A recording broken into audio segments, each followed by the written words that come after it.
Right back in the 90s, now I'm back on my own grounds, putting forth this ancient shit. You can hear it in the sound, my voice, giving you scholarship, and there's no choice. I'm called Maine, so my main objective is go as I came, like Cain.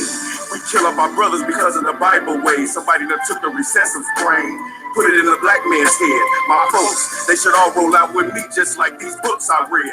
I'll bring your ass from amongst the dead, like I said. I'm bred. Tell motherfuckers what the ancestors said. I'm bred to kill white supremacy ass dead.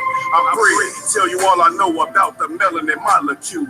I wake sleep mass about it, they slum and sit in the school, the solar am rude. Over a holographic attitude. That means that my demeanor is set to tell your ass the truth. That means that my position is here to give your ass the scoop. Don't need a Benz when I ride. I'm a guide, a new input. I do this. Self-initiation to send one through this. Study MOTEP, come up with the conclusion. Medical association is ruthless. My conclusions is to take these words as adjectives, nouns, and verbs, providing a spark for your spine. So when I speak them, they'll be heard. From the heart to the pineal, spirituality will show you what's really real. To God in man form, and the solution ain't the deal. To worship something outside yourself is to worship something inferior to yourself. You can send it to us sin, so the only one who can save your ass is yourself. Sight the unsight, like lion, know I come with my eye attached to my sword. Heart precede my walk, actions precede my thoughts. So I'm off to take a walk, is how I be dealing with my thoughts.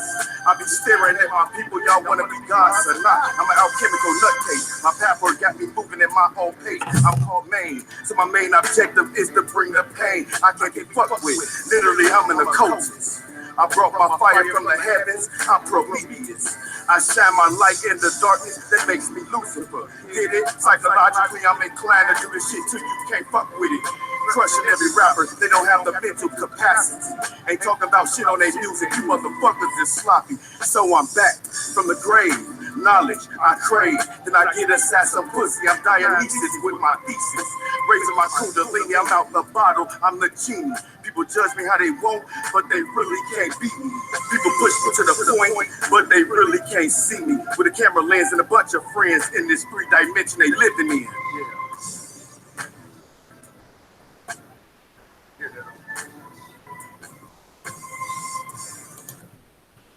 All right, greetings. Well, welcome everybody to the show. I am Baniti. We are coming live to you from Fort Lauderdale, Florida. It's kind of going to be like a relaxed, chill back night. We waiting, so I'm just going to kind of go through a few quick things before Raven gets here. She'll probably be getting here in about 20 to 25 minutes. So I'll go through some announcements and just kind of shoot the shit for a few. All right.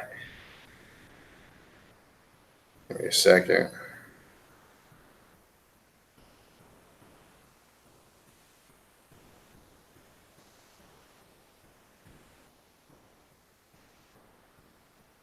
Hold on 1 second. All right.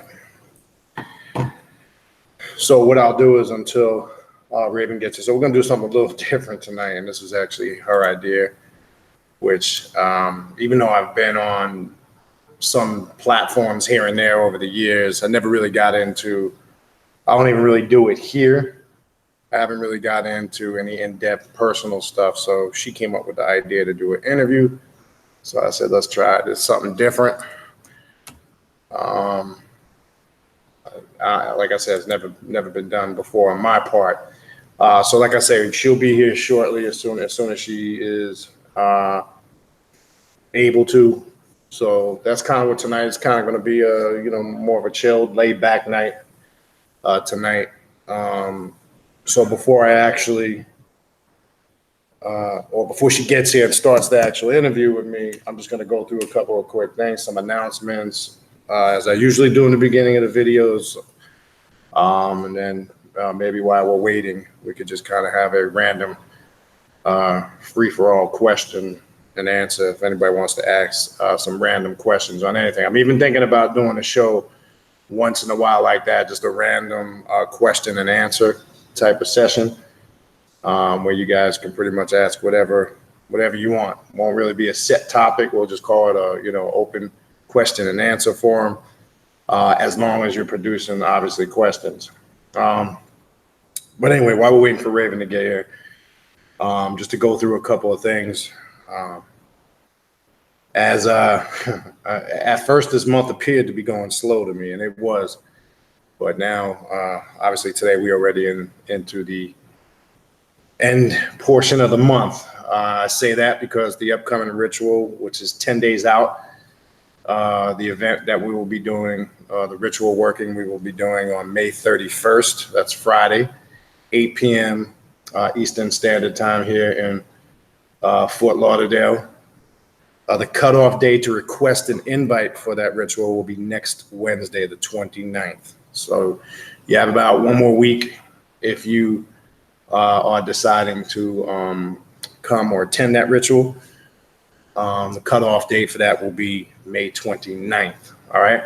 Also, again, to keep pumping out there, I know you see on the Instagram, the Facebook, here on the YouTube in the community section, we keep pumping the October event, even though that's quite a bit of ways out. But as I said, we're going to continue to pump that and get it out there to give people enough of time to prepare in case they decide that they want to attend. It gives them time to prepare, especially if you're coming from out of state. Gives you time to prepare to buy plane tickets, travel, etc. That will be the Journey of the Black Adept 2 conference, which will take place in the last month of October. We did one last year. Since we got good vibes from it, we decided that that's going to be something we're going to do once a year, a 3-day event, and it will always be in that last month of October. So this year it falls on the 25th to the 27th of October. And again, that's here in the North Fort Lauderdale area. And as I've said before, those 3 days of events will consist of different workshops, classes, presentations. We will be doing 3 different ritualistic workings. You'll get a little taste of 3 different type of workings. There will be an intense African witchcraft and drumming ritual, which will be outside. We did that last year. You'll experience something dealing with the Prince of Darkness. I have no idea what it'll be now, but we will work something in accordance with those paths to give you a couple different feels and an initiatic type of ritual. So it will be, different feels as far as the ritualistic working, just so you can, if you are attending, you can get a taste or an experience with some of those different workings. And all in all, it's a fun time. You get to meet some cool people, get to hang out too and chill, talk shit, have fun, clown. Those that hang out with me know I'm an ass clown. I like to clown around a lot, regardless of what you see here sometimes. Anyway, that'll be the 25th to the 27th of October. If you need information, again, just go right into the description box in the video there. You see the email right below the video. You'll see kanum19@gmail.com. That's the email to contact me for any of these things. And also the online summer classes. That information has been out now for a couple of weeks. Some of you have already registered and signed up. That begins July 20th. You can sign up for them classes right up until a day or two before. So there's still plenty of time. That's why I put it out there early. The information was sent out to all those who are on the list or all those who emailed me. As I've said the last couple of weeks, I'm almost certain that I did get that information out to all those that requested it. If you have not received the information or you would like to request it, same thing, hit me up with that email. Those classes will run from July 20th to August 30th, except for the week of the 23rd. There will not be no class on that day. I will be in New York that week for that entire week. So that will be the only week in that time gap that won't be a class, but that's all in the information. So again, you can send me an email and I can get you over that information. Also for consultations and readings, little tight right now, but I'm still on the 2-day window, pretty much getting back to everybody for in a 2-day period. But keep in mind, in addition to doing readings and consultations, I also do side spiritual work on different levels with people. So that takes up my time too. But I'm pretty good at getting back to everybody or setting a time frame within a 48-hour period, unless you have a very limited availability. So again, if you're interested in a consultation or a reading, again, when you email me, please specify your location, the time zone you're in, which is very important. If you're East Coast, Central Time Zone, Pacific, or if you're out of the country, which is, sometimes that has to be a special scheduled time if you're 5-6 hours ahead of me. So just be conscious of that, and then just be clear in the email which one you are interested in doing a consultation or a reading, and then I will shoot you dates that fit your availability, and then we set up a time to do it, and we just go from there. It's that simple. I want to throw that information out there to avoid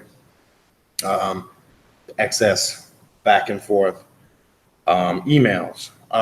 So again, that's pretty much the happenings for the moment now, but also upcoming shows to announce couple different things. Obviously, Thursday night, we have Bal Cadman here. He'll be here. We'll be talking about Leviathan and Tiamat and working it on this path. That'll be this Thursday night, 8 o'clock. If you haven't read his book on Tiamat and Leviathan, you might want to get it. It's you can get the Kindle version for $6. I think it's $6.99 or $5.99, and I think the hard copy is like $11 or $12. Good book. If you work with Leviathan and Tiamat, we're going to really talk about working with chaos, working with, the core aspects of shadow self. So we'll go into that on Thursday evening. That's going to be this Thursday, May 23rd, 8 p.m. Eastern Standard Time. Also, 2 upcoming shows after that. The Sister Trina, that some of you guys know, we will be interviewing her next Thursday, May 30th, 8 o'clock. As you know, she's put out a couple of books. So we'll pick her brain. She's been through some interesting life experiences in circles of consciousness. We'll talk with her about her experiences and her travels as a female. Some of you know the sister. She's frequently in here. So you'll get another glimpse from a female perspective. That'll be next Thursday, May 30th, 8 o'clock. I will get some advertisement up for that in the next day or two. Also spoke with Dr. Edward Bruce Bynum the other day. He will be coming back on June 6th. He will be traveling for the rest of that month, so I was able to get him to come back. So that's going to be Thursday, June 6th. We'll have Dr. Edward Bruce Bynum back in the building, and we'll be able to pick and talk to him. So those are the next upcoming shows. I'm also going to reach out and get Father Sebastian's availability and get him back on. I've been meaning to do that for a while, but completely slipped my mind. I would like to get him back here to go through some stuff. We were not able to the last time. So this is kind of what we got up and coming. Other than that, as we are waiting for Raven to arrive, if anybody has any general questions, I'll go through the chat. We can just, as we're waiting for the next 10 or 15 minutes, if you got any random questions and you would like to ask on anything on the occult on this path, feel free to type something in. All right, but let's see who we got in the room. Greetings. I don't know if I'm saying your name right. Exita. I don't know if I'm saying that right.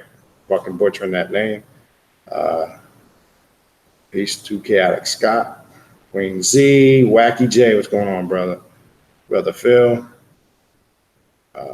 Akita. Who else we got in here? Sister Maya. We got the wrench. She got that wrench. Noni. Tanisha.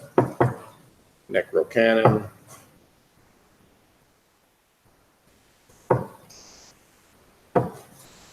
All right, so I see a comment Nikita wrote in. So again, I'm just going to shoot the shit with you guys until Raven gets here in a few minutes. So I'm just going to kind of go through the chat. If you guys got any questions you want to ask me, just feel free. Because if I start talking, you know me, I can start running my mouth forever. And I'll save that for a few minutes. So Nikita, question to you. I'm reading your comment here. You say you listened to the tarot and it told me not to set up an ancestor altar. I believe it's because of my father's side.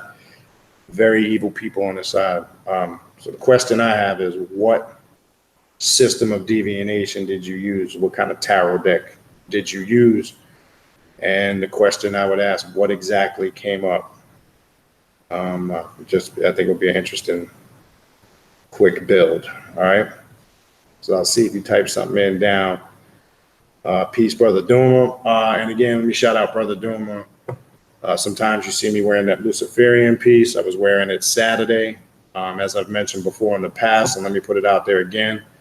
Brother Duma makes occult jewelry. I keep mentioning week in and week out, we kind of need to get with each other and be aware and conscious. Well, there's that word, conscious. Let me stop. We should be aware of different talents and services that we might provide. This way we can support each other. So I know Brother Duma. I know he makes occult jewelry. Sister Baffa, who's in here, she does also. Raven, I know some of you guys have checked out her site. She's putting some bomb shit out now, and it's expanding. It's getting bigger. She's got a whole line of different soaps, lotions, candles. I've used some of her shit. Her money oil is fire. I've done some work with that. I definitely check that out. But her shit is expanding. I know some of you have been going to her site and her page and supporting her regularly.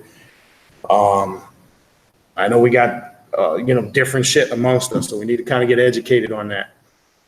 This way we can support each other. But I know Brother Duma who's in here now, so if you're looking to get a nice piece made up, or maybe you got an existing medallion or piece and you want to hook it up with a nice chain, a custom type of chain or something, get with him. It does good work.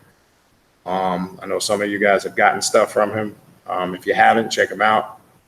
Duma, I don't know if you got a website. Maybe you could type in or type in your email. So if anybody's interested in contacting you for any type of occult jewelry, things of that nature, if you have a website, I know you got an email, but put in your email, and if you got a website, they can go to.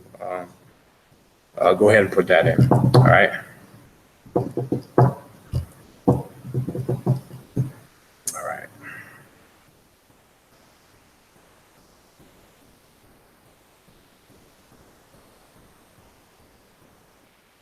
Double R. That's a good question. Touchy subject. Abortion. Now, I think when it comes to topics like this, obviously we're bringing some political aspect into it. But I believe each individual just needs to take a firm stance, and whether we agree with that or not, I got different thoughts on that. It's a very good question. It's kind of weird because I don't really believe in it. When I say believe in it, I'm not really for it. But then at the same token, sometimes my mind wanders to special circumstances. Like, what if a woman was forcefully raped or incest?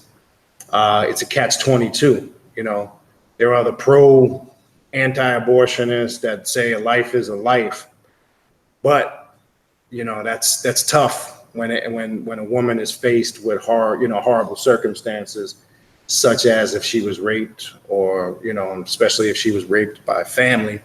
Then you're talking about incest, or maybe she could have been in the act of some type of crime, or whatever. I got mixed feelings about it. I personally don't believe in taking anybody's life, but I do understand, though I may not agree with it, I do understand per se if a woman was raped, if maybe she wasn't in the emotional mind frame or capacity to raise that child. I do understand if a woman decided to abort it. At the end of the day, I think it's the woman's decision. And whatever that decision is, she's got to live with that decision and them circumstances. I don't think, whether we agree with it or not. See, when we're talking about topics like this, we have to get our personal emotions have to be removed from the equation. But I'm going to be honest and straight up. I mean, that doesn't mean you can't express how you truly feel. Again, I would probably say I'm not really for it, but I do understand there are certain circumstances where that might have to be an option. That's my thoughts on it. I always tell people, take a stance. Don't try to straddle the fence like liberals try to do. You can't please everybody. We have to understand that in life. You have to just be firm. Don't be what I call a fence straddler, where you want to play both sides of the fence. That's the problem, I think, what we got going on in this country when it comes to topics like that. You can't be, liberals are trying to please everybody. That don't work. Leftists and right wingers, they take too much of an extreme stance. I think it's about finding that common ground in between and discussing the issues and coming to a conclusion and knowing that we're all not going to ever agree on stuff like that. That's where it goes wrong, where people think this is the way it should be and everybody should agree with my personal outlook on it. That's never going to happen. So especially when it comes to an issue like abortion, we will never agree as a whole or as a society, regardless of what laws, what protests, and all the other shit that they do in regards to that. There's always going to be different viewpoints on that. And I think the solution is coming to an understanding and a common ground, regardless of what your personal stance is. But I believe you should have a stance. You should express that. You should make it clear. But you also have to be tolerant that there's other people that may not agree with that. And is that or is that not a Luciferian mindset? That's how a Luciferian approaches things. But that's my thoughts on it. I'm speaking for myself. I ain't speaking for anybody. You're entitled to your own opinions and thoughts, but that's a good question. All right.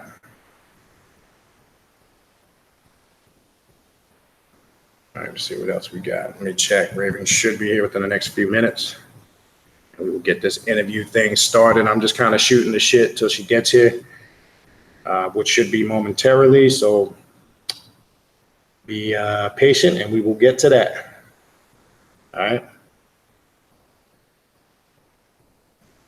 What else we got?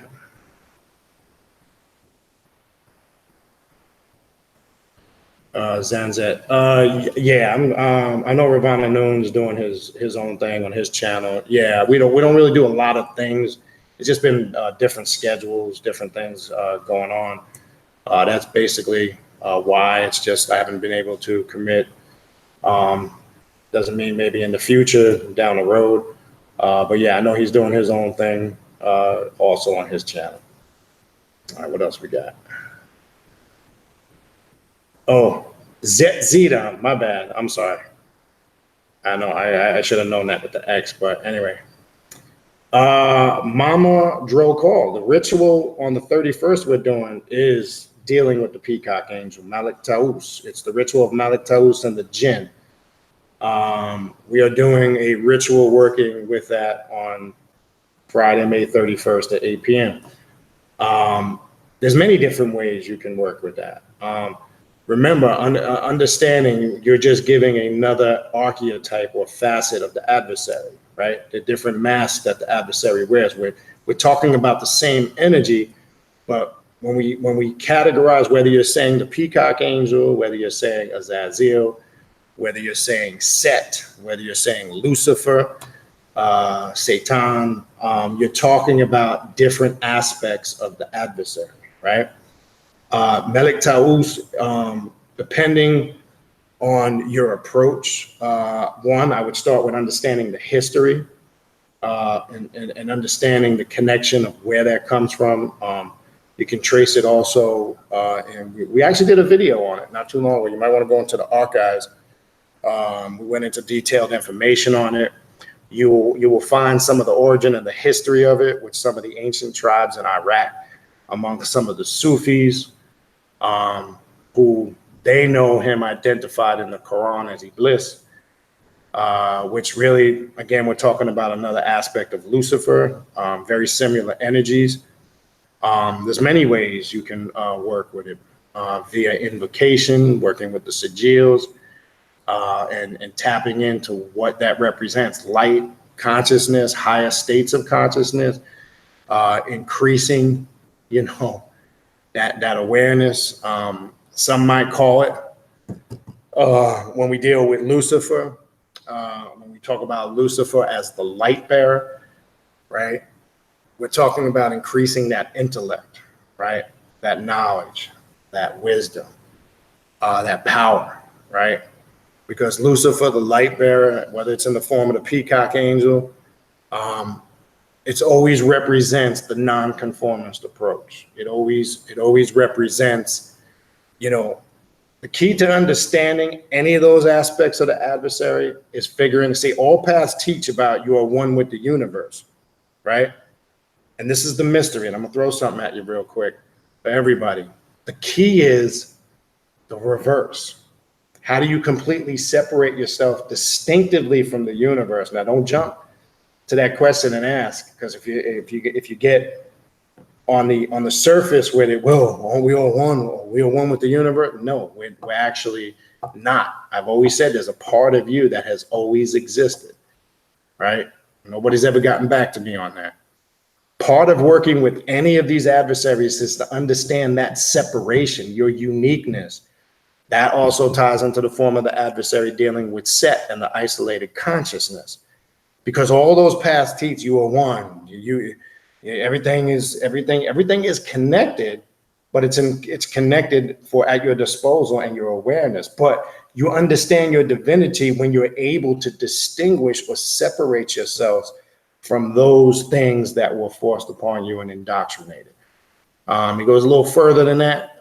That's really what Leviathan represents. When you understand the principle and what Leviathan represents and working with that concept, the continuity of existence, right? Understanding it also involves breaking the false illusion of linear time. And these were all the things that in different forms of the adversary was trying to teach, that state of godliness.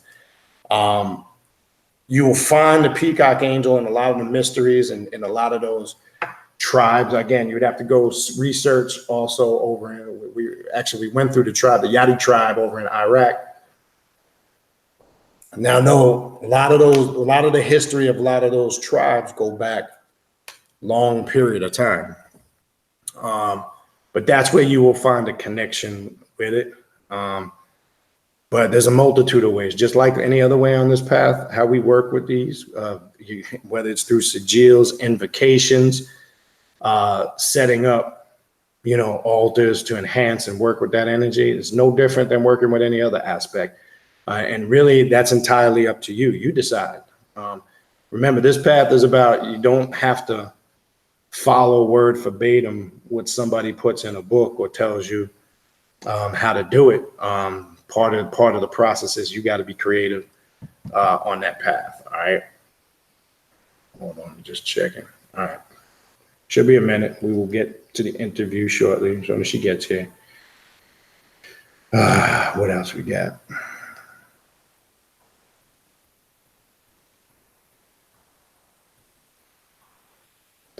All right.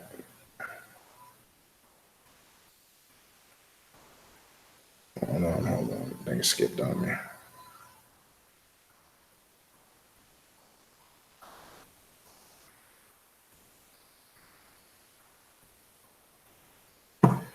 Queen Z asks, what happens if you hastily dismantle your altar? Well, depends on what type of altar we're talking about. Are we talking about a black magic altar? Are we talking about an altar for deities? Are we talking about an ancestral altar? Then we'd have to ask, why are we dismantling it? And then I would also have to ask you, what's your concern with asking that? Because remember, you're always in control. If we start thinking, and I'm not saying if I'm in the wrong, if I'm touching on it wrong, please type something in down there, clear it up. Never approach this work with fear. Never approach this work. If you start thinking in your mind that something can hurt or harm you, it will.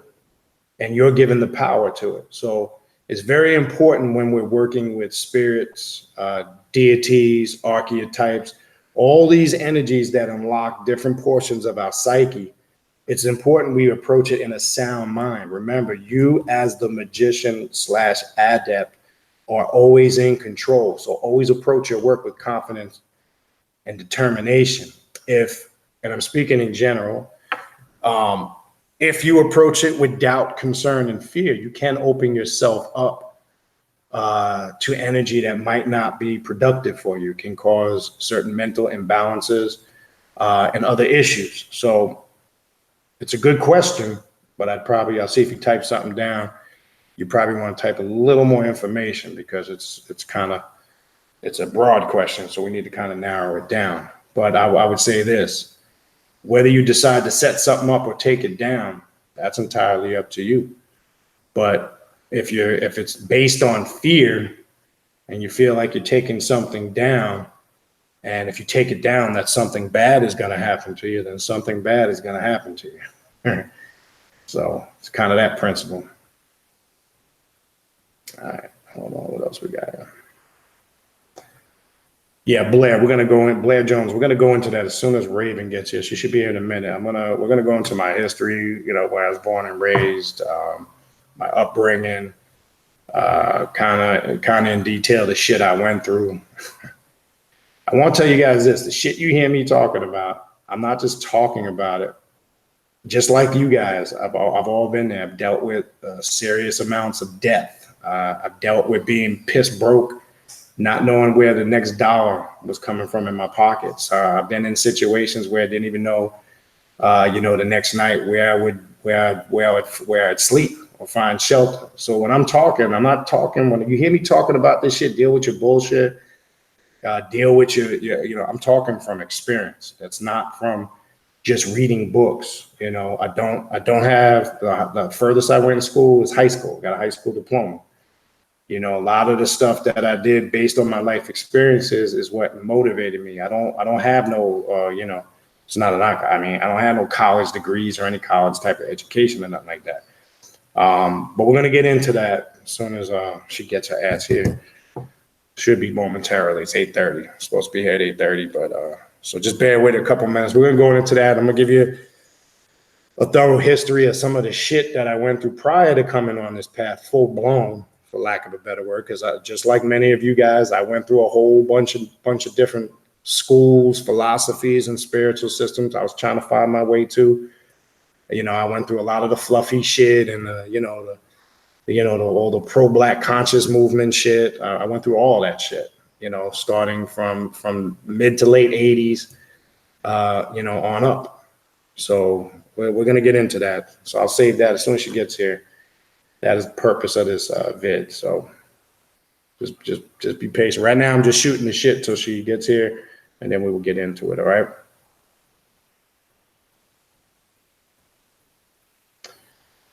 Yeah, Phil, I have in the archives. I have done. I couldn't tell you where, but go into the archives. There is some couple of videos on necromancy, not dealing with ancestral spirits, and that's a good point. Necromancy, or working with the spirits of the dead, does not just mean working with ancestral spirits. Necromancy could be working with the barons or the gay days. The Holy Death is considered, or La Santísima Muerte is considered working with necromancy. So yes, necromancy, that's a broad term. Some people set up necromancy altars with all of those archetypes of spirits of the dead. I've seen somebody set up a necromancy altar with Ampu or Anubis, the barons, any of the gateway deities, and they work with that altar exclusively just for communicating with the higher abode of the dead, which really to me is the abode of the eternal living, but it's a whole nother story. So there are people that set up and work exclusively with those aspects of necromancy. One good book to check out on that, Christian Day's book, Witch's Book of the Dead. He gets into a lot of good aspects of working with different forms of necromancy outside of ancestral worship. Like I said, in Voodoo, there's a lot of aspects of working with necromancy. Again, when you're working with the gay days, when you're working with the barons, you're working with necromancy type of energy. And again, understanding with necromancy, the death current, as I like to call it, how you know you're really linked in and connected with the death current. The death current deals heavily with transformation and change. I would say to people that work with it, because I do, again, I can't stress enough, be prepared for that change because it's intense. Working with necromancy brings tumultuous change sometimes, and sometimes people underestimate the power of it. Because all those spirits or archetypes, deities that you work with on those paths, that's what it's about. It's about transformation and change. It's not just about the surface shit. Some people get caught up in the, again, in the external trappings of it, but it's a really intense spiritual system. So if you're looking for real powerful transformative change, that's a good system to work with. But again, going into it, being ready and prepared to embrace the change when it comes. And when I say be ready and prepared, sometimes you go in wanting something, but it gives you what you really need. And people, I can't tell you how many people have underestimated that principle. So don't go into it with preconceived notions, thinking, you know, you've got it all figured out as far as your needs. Because again, you hear me say all the time over the years, sometimes we totally confuse needs and wants as the same thing. But that necromancy or death current will give you the things you need. And sometimes where I say be prepared for the changes, sometimes it's things you didn't even realize it until it actually happens. So that would be my advice if you work with that current. I do. I work with it. I think it's one of the most, if you're looking for real growth, it's one of the most powerful paths. Now you will see aspects of necromancy in other systems, like vampirism has an aspect of necromancy in it. Obviously, forms of ancestral worship, but that's a good point. Sometimes people hear working with the dead, they automatically connect that to ancestral worship. Now, I've only said this when I'm telling, well, I don't even like using that word, ancestral worship. All right, but anyway, I think we have Raven here. Since I was shooting the shit. Raven, are you ready, or? Can you hear me? I can hear you loud and clear. We waiting for you. Good. Thank you, everyone, for waiting for me. I appreciate that. I appreciate that. We're going to do something different. We're going to learn about Brother Baniti and how did he get to where he's at. Okay. All right, so I'm waiting for the questions. Pretty much. Look at it. Can I do my little intro? Go ahead. Golly, people so anxious. People so anxious. You nervous? No, I'm good. Okay. All right. I don't know what you was talking about. I came in on you speaking on ancestral worship. No, Phil had brought up necromancy and how, and he bring up a good point, that necromancy isn't just, there are other aspects of necromancy, working with the dead, and it's true. Some people hear that and they automatically think it's ancestral work. So I was going through, you know, working with different aspects of necromancy, be it the Gay Days, the Barons, the Holy Death, Ampu, and how some people actually set up altars for those necromancy deities exclusively. So it's a good question, and it is not limited to ancestral work. That is just one aspect of necromancy. That's kind of what we were talking about before you came in. But maybe I'll do a whole video on that. I haven't done one on that in a while. Phil was asking about that. That was it. We're just going. I'm sorry? No, I said that was it. That was all we were talking about. Oh, okay. Okay. And just want to, just in case there are some new listeners may not have heard part of your story or your story.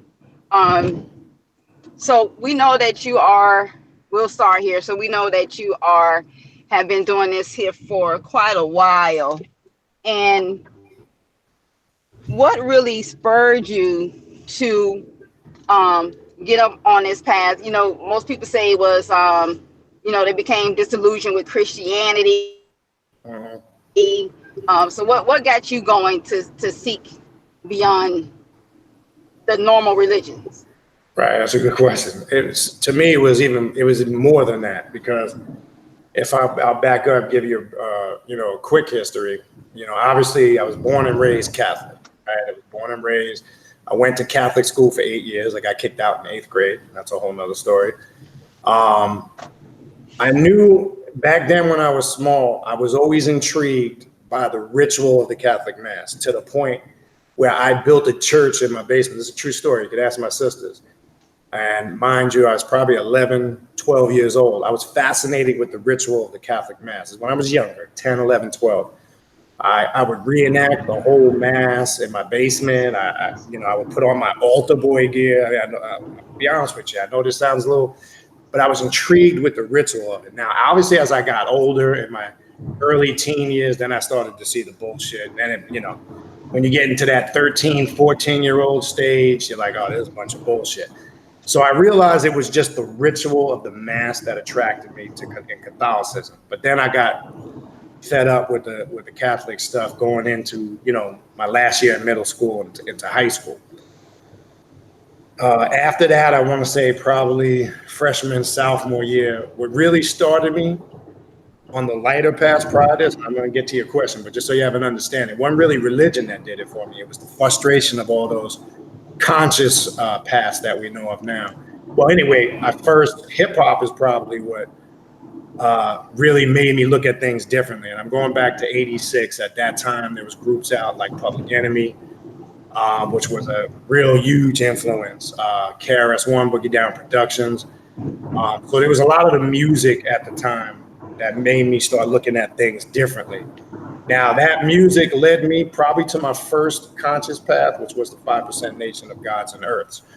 I grew up, I was born and raised in Nassau County in Long Island, New York, and then moved after my later teen, early 20 years, and I moved to Queens, Farmers 167, Rochdale Village. But growing up, I idolized Rakim. And what really spurred my interest was on his second album, Microphone Fiend, they shot a video, in the area.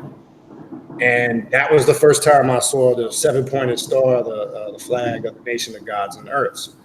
So obviously at that time, Rakim, being my idol, made me look into it, etc. Long story short, that would be my first introduction to consciousness. Then I got sidetracked for a long time. I was in the Answer Rule Law community, the whole Dr. York thing for a long time. And I'm going to give you the quick version. I ain't going to get into that whole Dr. York shit. I was heavily involved in that internally. I was close with the man until I started working on his case and uncovered a lot of foul shit, which I don't really want to waste too much time talking about now. I made a conscious decision to leave that. But all the while I was in those conscious circles, be it Islam, Egyptology, and all that shit. I went through all that stuff. My first introduction to the occult was 1996, 97-ish. Just to give you a brief example. Now, on the side, I walked into a candle shop, and I'll never forget. It was a voodoo shop. And I just walked in there. I started talking to a lady. My first cult book I probably ever bought, to my knowledge, was Charmaine Day's Magic Candle. So I started fucking with that on the side. Now, those that came up through these different conscious groups, that's not something you could be open about because that was considered devil worship, or you shouldn't fuck with that. That's all, So I was doing a lot of that stuff in the beginning, on the slide. I was keeping it kind of on the down low. But I was attracted to it. And I've always been attracted to the ritual aspect of things. So I saw stuff in there, that I was able to gravitate towards. Well, anyway, speed it up. After I got tired with the conscious thing, I just realized one thing that bothered me. I looked around. This is probably what motivated me to really go on the path full blast. I just started seeing how everybody was broke. I got to keep it real. Now, I'm not saying everybody that's in these conscious groups is broke, but what made me realize, I said, damn, all we do is sit around and talk a bunch of shit. And as a whole, there's just a small amount of people that are successful. So something was wrong. I said to myself, something's not right. We should be a living example of what we're teaching. We're talking all this information about how we're gods and goddesses, kings and queens. How come it's not reflecting in our everyday life? So I started to explore. I went into Masonry. These are the paths that probably really led me and bridged to the occult. I went through the Masonic Lodge all the way through the Scottish and York Rite up to 32nd degree, went through the Shriners. I was starving for information, but I wanted to go a different route. Then that led me to the Order Templi Orientis. I went to the OTO Lodge. That served a purpose, but I still felt like I was missing things. Went through the Rosicrucian order, still have 1 degree left in that, etc. The Martinist order, etc. So these were some of the beginning paths that kind of started making me see things different. But even in them, I saw still some of that fluffy shit. So really, I just started exploring kind of on my own, researching on my own. And this is when I started devising, look, you don't need to follow anything. Now, one thing I did probably leave out, my history and Ifra and all that shit. That was another thing, as you guys have heard me talk about on and off on the channel. Getting initiated in Ifa and Palo. Again, still felt like we were serving shit. I just got tired of this serving shit. I always felt like it was never ending. Though I want to say this, I'm not saying I didn't get anything out of those paths, but I just didn't feel like it was the tell-all. So I forgot to throw that in there. I went through all of that shit, but still feeling like there was something missing. So quick, rewind it up to now. Those were the things I basically left. I know a lot of people come from mainstream religion. I didn't. I came from a lot of those hardcore conscious groups dealing, the Kemetic, the Hotepas, the Alafias, and I just got sick and tired of it because it's the same shit. Sitting around talking about shit we ain't ever gonna do.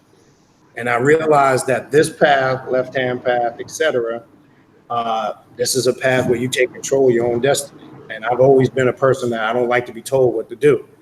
And I had, over the years, gotten into a lot of friction in that group because I spoke my mind. Some of those disagreements came to fist fights because I'll be damned if somebody tells me what to do. So I knew there was something wrong, that stuff wouldn't work for me. I don't work well in cliques. I don't work well under some fucking leader and we all got to follow. I'm not a follower. So I realized I needed to find something where I could be myself and not really give a fuck what anybody thought. So that's kind of what led me here. I kind of came many years in those conscious groups because I gave up religion when I was a young teenager. I stopped fucking with that 13, 14 years old. So that wasn't my issue. So hopefully that kind of gives you an idea. And would you say, well, how would you look at all of that stuff now, looking backwards? Would you say that it all served its purpose eventually, yes, even though they were not the path for you, but it served the purpose? Yeah, like I said a minute ago, I alluded to something close to that. Yeah, I do. And again, I can only speak from my journey, and I'm sure people have had similar journeys. I always tell people, people always go, oh man, I wish I would have knew now then, and I wouldn't have wasted time. I don't look at it like that. I look at it kind of the way you explained it. Yes, I do think it was necessary for my growth. I do think going through that was an experience. So I don't regret it. I'm not bitter about it.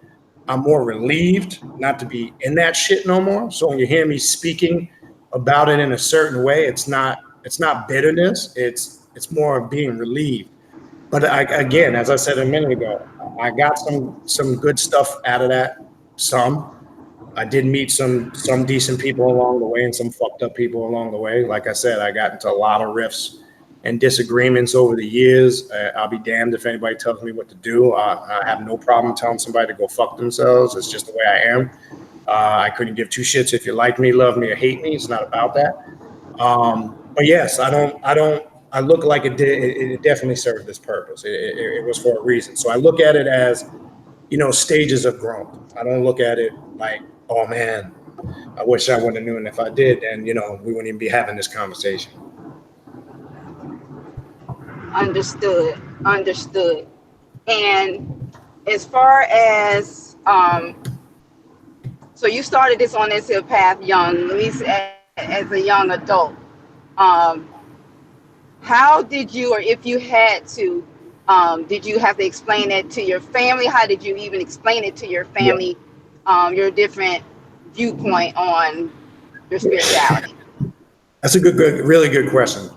I got an interesting family. They're all pretty open-minded. I got one knucklehead sister, though. Like, when I was involved in the 5% Nation of Gods on Earth, one of my sisters told my parents I was in the Black Mafia, which was funny as hell. I was in the Black Mafia. My other two sisters are very open-minded spiritually. They've known what I've been dealing with for years. My mother, unfortunately, got sick when I was very young. She got multiple sclerosis in 1986, and that deteriorated over a 10-year period. So I was only 14, 15 when she got ill. So she didn't really know a lot about, by the time I was going through this, it was right about at that time when she got sick. So she didn't really know much about it. But like I say, back then, you got to remember, they didn't have all this medicine and technology they got now for MS. I mean, she had it like Richard Pryor had it. He had it like real progressive, where it took her out in 10 years. Now you can have MS and, you can live with it for years, and sometimes almost symptom free. But, she got it in the early mid 80s, didn't have all this technology. So my mother didn't really know. My father was probably the most open-minded. All my father would tell me, he didn't give a shit what I did, as long as I'm not in trouble and I don't get locked up and I don't go to jail. He would just tell me, don't call me because I'm not coming to get your ass. That's what he would tell me. So my father was cool about it. My older sister and my younger sister, I just had one knucklehead sister who was more traditional. She thought I was into all crazy type of shit. So I was pretty open with it. Especially in 91 when the Persian Gulf War hit. At that time, I was heavily into Islam to the point where I was wearing a jalabia every day. So that didn't go over too good, walking around in the neighborhood, wearing a white jalabia and a tagi. And the Persian Gulf War just, dropped off. So, yeah, I did some crazy shit, but they were pretty open and understanding about it. I only really caught heat from one of my sisters. She was probably just a little more traditional mainstream, but over and all, that was never really a huge issue for me. I always had the liberty and the freedom. Now, mind you, I left my house right after I graduated high school, so I've been on my own since 17. I haven't lived at home since 17, so I was always pretty much at an early age, in a situation to have my freedom to do what I want, and I chose to. Me and my friend that I grew up with, who I don't know if you guys remember 2 years ago, I talked about in the videos, that passed away. We decided after we graduated high school to get our own place together. So that was a conscious decision we made. So I left the house right after high school and never went back. Love my family, but I just decided I didn't want to live with them every day. If you understand, you know how that goes. Yeah, you know how that goes. So never really had a problem with that because I've pretty much been independent since a very young age. So I'm going to say right out of senior year in high school. All right. And well, since we're on the topic of family, you are a family man, and you have sons. Well, your oldest, since he was young, right, when you started to get on this path. Am I understanding that correctly? No, he was born into this. I was on this path. He's born in 92. So I was on this path probably for about four to 5 years before he was born. So he's been born into this type of environment. Though it's changed over the years, obviously, from the different things I went through. He's a unique individual. You met him, so some of you guys have met him that have come to the events. He's been initiated in Ifa. He's a son of Shango. So he went through heavily the Ifa stuff. Because at that time, he was born in 92. After I left that whole Egyptian conscious movement, early 2001 is when I went into the whole Ifa Palo thing. And that's kind of where he went hard. So he came up through that. And now he's kind of on a similar path like this. So no, he's pretty much born into this. I was into it a few years prior to before he was born. Okay. So he just, because he's older, he just does his own thing, just like you. He just does his own thing because he's a young adult. Yeah, yeah. Mm-hmm. Yeah, he's 26, so he's a grown ass man. And obviously, you guys see my little 5-year-old sometimes who pops his head in on the camera. One thing I learned in this, and I've talked about this before in the past, don't force it on your kids. Because the reason why I say that is I watch people on this path because they're heavy into it and they're all gung-ho. They think that their kids are supposed to be force-fed this. That just chases them away. So I'm saying that from experience. I don't force any of this on my kids. even my little guy now, he's 5. He starts asking questions. He calls my altar room God stuff. That's the term he'll use. I want to go see the God stuff. And this is his own mind, you know, coming up with stuff. So I'll go in there with him. He'll ask, who's that? Who's that? Let them do it on their own time. Don't try to be, you know, super guru / I'm going to convert all my kids. You know, I know we like to think they're our kids and, you know, we want them to be, you know, we have this certain concept that we've drawn up how we want them to be, but don't do it. What I would suggest, how I did it with both of my sons, and well, my second one's still in the process, is just gradually let them ask. Just let their interest be natural. If you got to force it on them, that's no different than when you see parents force their kids to go to church or religion forced on a young person. Don't do it. You understand what I'm saying? Right. Just let them ease their way into it. So I never forced it on my kids. I let it kind of come to them, but here's how they'll come to you: by your example. So they see the things that I do. I mean, they see the shit that I work with, and they see how I operate. So you set it by your example. When they look at you, they say, "Oh, look, you know, mom, dad, they doing some shit." By your example, if you're setting a good example, they're gonna naturally come to you anyway, and gonna want to know. But when you're trying to be fucking, guru, master, teacher, dictator, it's gonna backfire in your face. It never works. Never works. Right. And they're your children, right? They're your children. They're not your kids, right? They're not your little goats. They're your children. Correct. That's true. No, it's a good point. All right. That kind of gets my goat, pun intended. That kind of gets my goat when I hear parents call their children kids. Because that's a reference to goat. Goat, right? That's a term for a young goat. Right. Yeah. Sorry about that. No, and so okay. So I agree. Let young people come to it as they come, and you set the example, and I think that's the way it should be with all spirituality.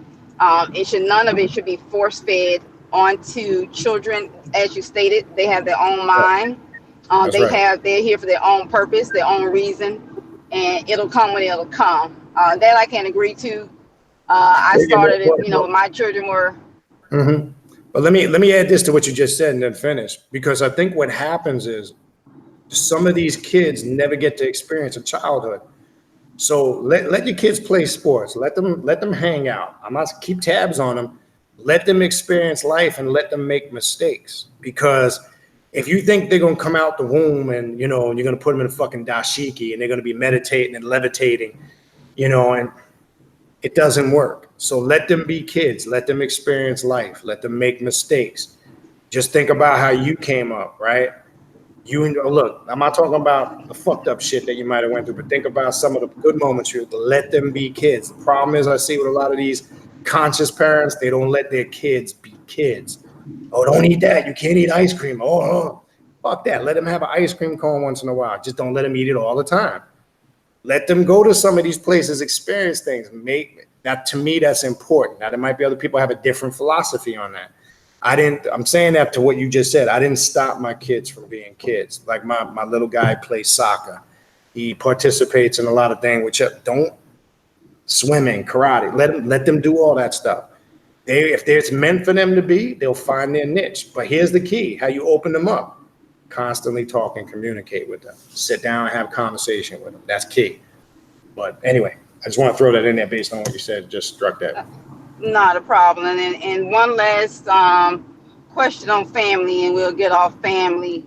Because everyone, a lot of us have children, a lot of us have mates. What is your thoughts on being on this path? The Christians have this thing about being equally yoked, right? Right. So what are your thoughts on this path, on that same concept of being equally yoked? Do you see that something that's maybe a benefit or a drawback or? Right. What are you saying that as opposed to like polygyny or as opposed to? I'm saying it in reference to your spirituality. Oh, you mean who you're tied up with? You're saying? Yep. Oh, no, very important. Let's two things, and I also want to tie it into polygamy too, because you see a lot of that in these conscious circles. But before we get to that, to your first question, we have talked about that. We've done shows on that. I know you've done shows on that. It's scattered throughout videos I've done over the years. It's here's the thing. People will get on this path and they'll knowingly be with somebody who is not on the path or not even tolerant of the path. That's a problem. And I guarantee you at some point, if you stay steady on this path and you grow, that's what I mean when I say you're going to hit that fork in the road where it's going to create conflict. So I would recommend, if you are on this path and you ain't tied down to somebody right now, you might want to consider those things before you do. Now, as I've mentioned also in relation to that, it doesn't mean whether you're a man or a woman that your significant other has to be, down on the same level you are, because that's probably not going to happen in most cases. But at minimum best, they must be understanding and know what you do and tolerant. When I say tolerant, I'm not saying forcefully tolerant. They have to respect and understand that. If they can't respect it, that's what I mean when I say tolerant. Not like, oh, okay, I'll do it. No. They have to be respect, and they do have to understand it to a certain extent, because if they don't understand it to a certain extent, how are they going to be tolerant? So again, I don't tell people what and what not to do, but you should, at minimum, be with somebody that's tolerant and respectful of the path. Now, if you're, knock on wood, if you're somebody, I'm sure there's many people out there who are with a significant other and you're both on the path. That's beautiful, power to you. But I'm not speaking to that. I'm speaking to those where, in relationship to your question, where it can pose a problem. And sometimes people know it and they figure that somewhere, don't do this, because I've seen this mistake. I've watched brothers over the years, get with a female and thinking at some point down the line, they're going to recruit and change them. That's a mistake. It never works. 90% of the time, it doesn't work. And that's the flip side. Same thing for a female to a male. But don't go trying to find some materialistic bimbo who's caught up in the world. And from jump, bottom line is it's a physical attraction, but you're blocking that out, thinking you're going to automatically induce that spiritual energy, and it doesn't work. So I would say be very aware. If you're going to be yoked or tied to somebody, that's fine. If that's your choice. But again, at minimum, they better at least be respectful and tolerant of what you do. If not, it's not a matter of if, it's a matter of when. It will pose a problem. Now you got to think, what if you have kids with this person? I know brothers over the years that let it slide, then they went and had kids. Now, how do you raise the kids when the wife wants to be hardcore Christian, sanctified and saved, and you're on the occult? How does that work? Now you're going to be raising a bunch of confused children who don't know what's what. You understand? So you got to think of those things down the road. If I'm going to be with that person long term, to the point maybe marriage, or even maybe not marriage, but having children, got to factor all that stuff in. I've seen so many people over the years make mistakes with that. I can think of a handful of brothers I know that are still in a fucked up position to this very day as we're speaking right now. Good question. Okay, so you have been here for a while, doing this here for years. So what has been your greatest challenge, and how did you overcome that? My greatest challenge was being piss broke. Thus far. Piss. Okay. All right, well, let me tell you what happened.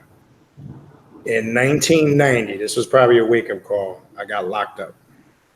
And at that time, I'm going to say 88 to 90, I was doing, your average street hustling things, Back then, I don't know if people remember the starter jackets. You remember the starter jackets when they were big? Yes.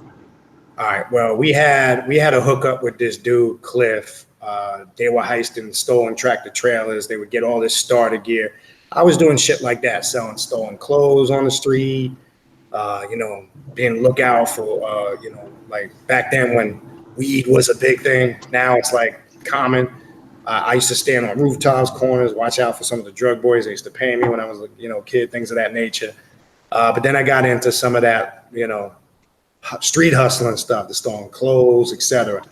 Well, wake up call was for me was one of the pickup spots got raided, and I happened to be there, and they snatched me up. Got locked up. If it wasn't for my older sister, which I have her to thank, she pretty much took me in. I pretty much didn't have anything. I realized that was the point. I got to get my shit together, because at that time I was 19, 20 years old, 21, and something just dawned on me. Like, now, mind you, I'm studying conscious shit. Keep that in mind, but it's not transitioning into everyday life, because I'm hearing the spirituality, but that was the thing I always struggled with. I'm not seeing the financial success. So mind you, I knew there was a disconnect, because I'm studying all this spiritual shit, but I'm still, in my mind, according to them dogmas, I'm still doing devilish, man. You understand what I'm saying? Because I always had the mentality, I'm going to do whatever it is I need to do to survive. So long story short, that was a wake-up call. I felt like if I didn't start making right decisions, getting my shit together, then I'd probably end up dead or in jail or, whatever. I just knew it wasn't going in the right direction. Long story short. So that's when I really committed myself, to getting a decent job. Then I left the job and I started to work for myself.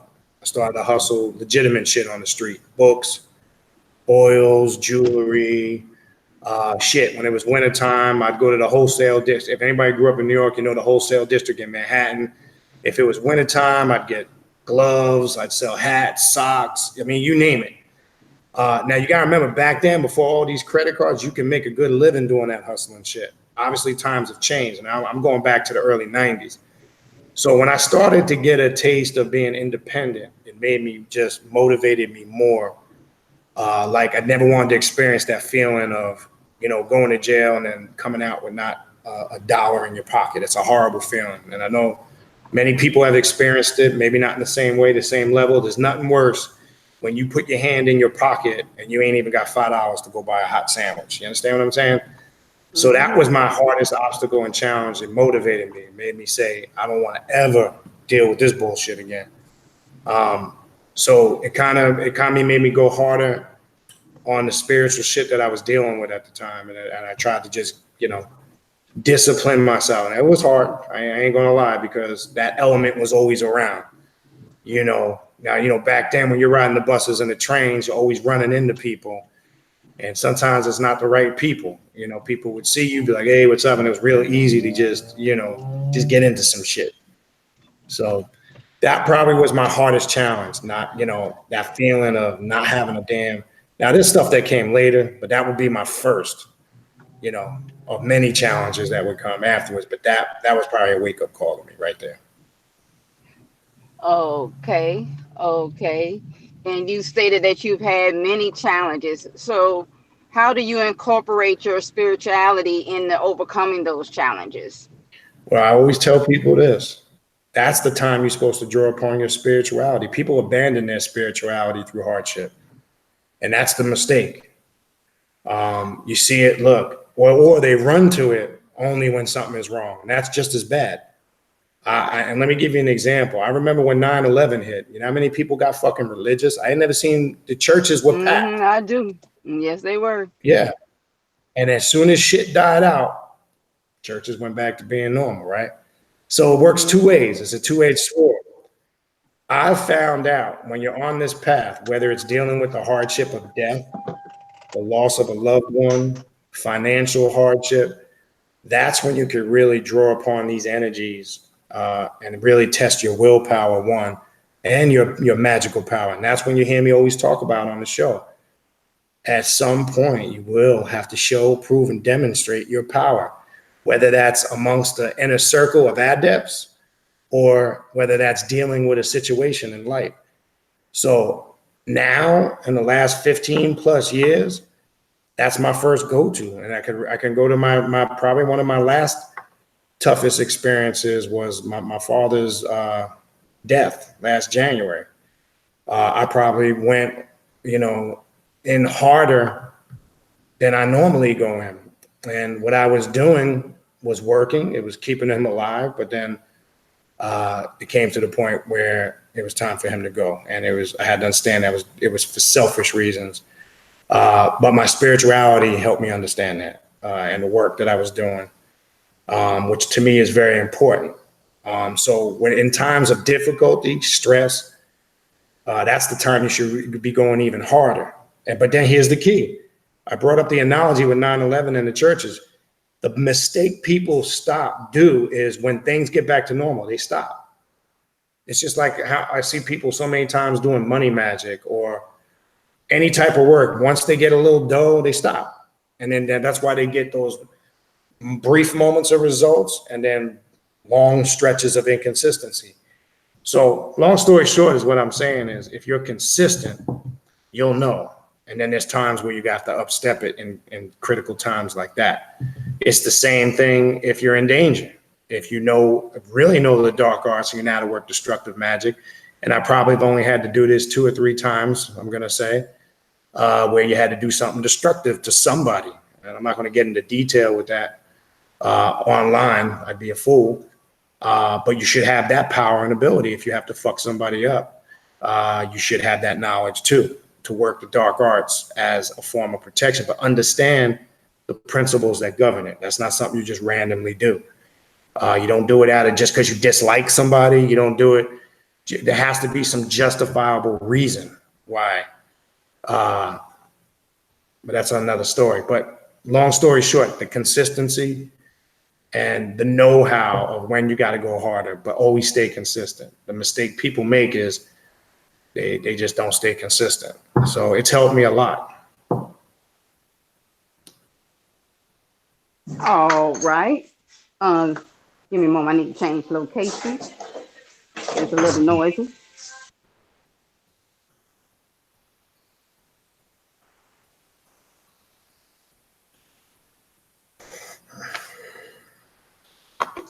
Yep, take your water break. I don't mean to make you sweat, so I know you're sweating. You don't know what question is going to come up next. It's okay. I'm good. I'm good. I'm just having fun. Just having fun.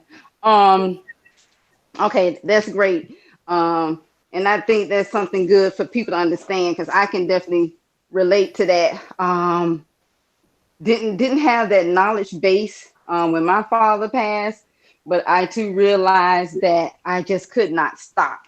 There were some moments of stagnation. I'm going to admit that. But yeah, but I can agree. You can't stop. My analogy is if you built for it, you built for it. If it's for you, it's for you. You're supposed to be here, you'll be here. And you'll always get dragged back to it.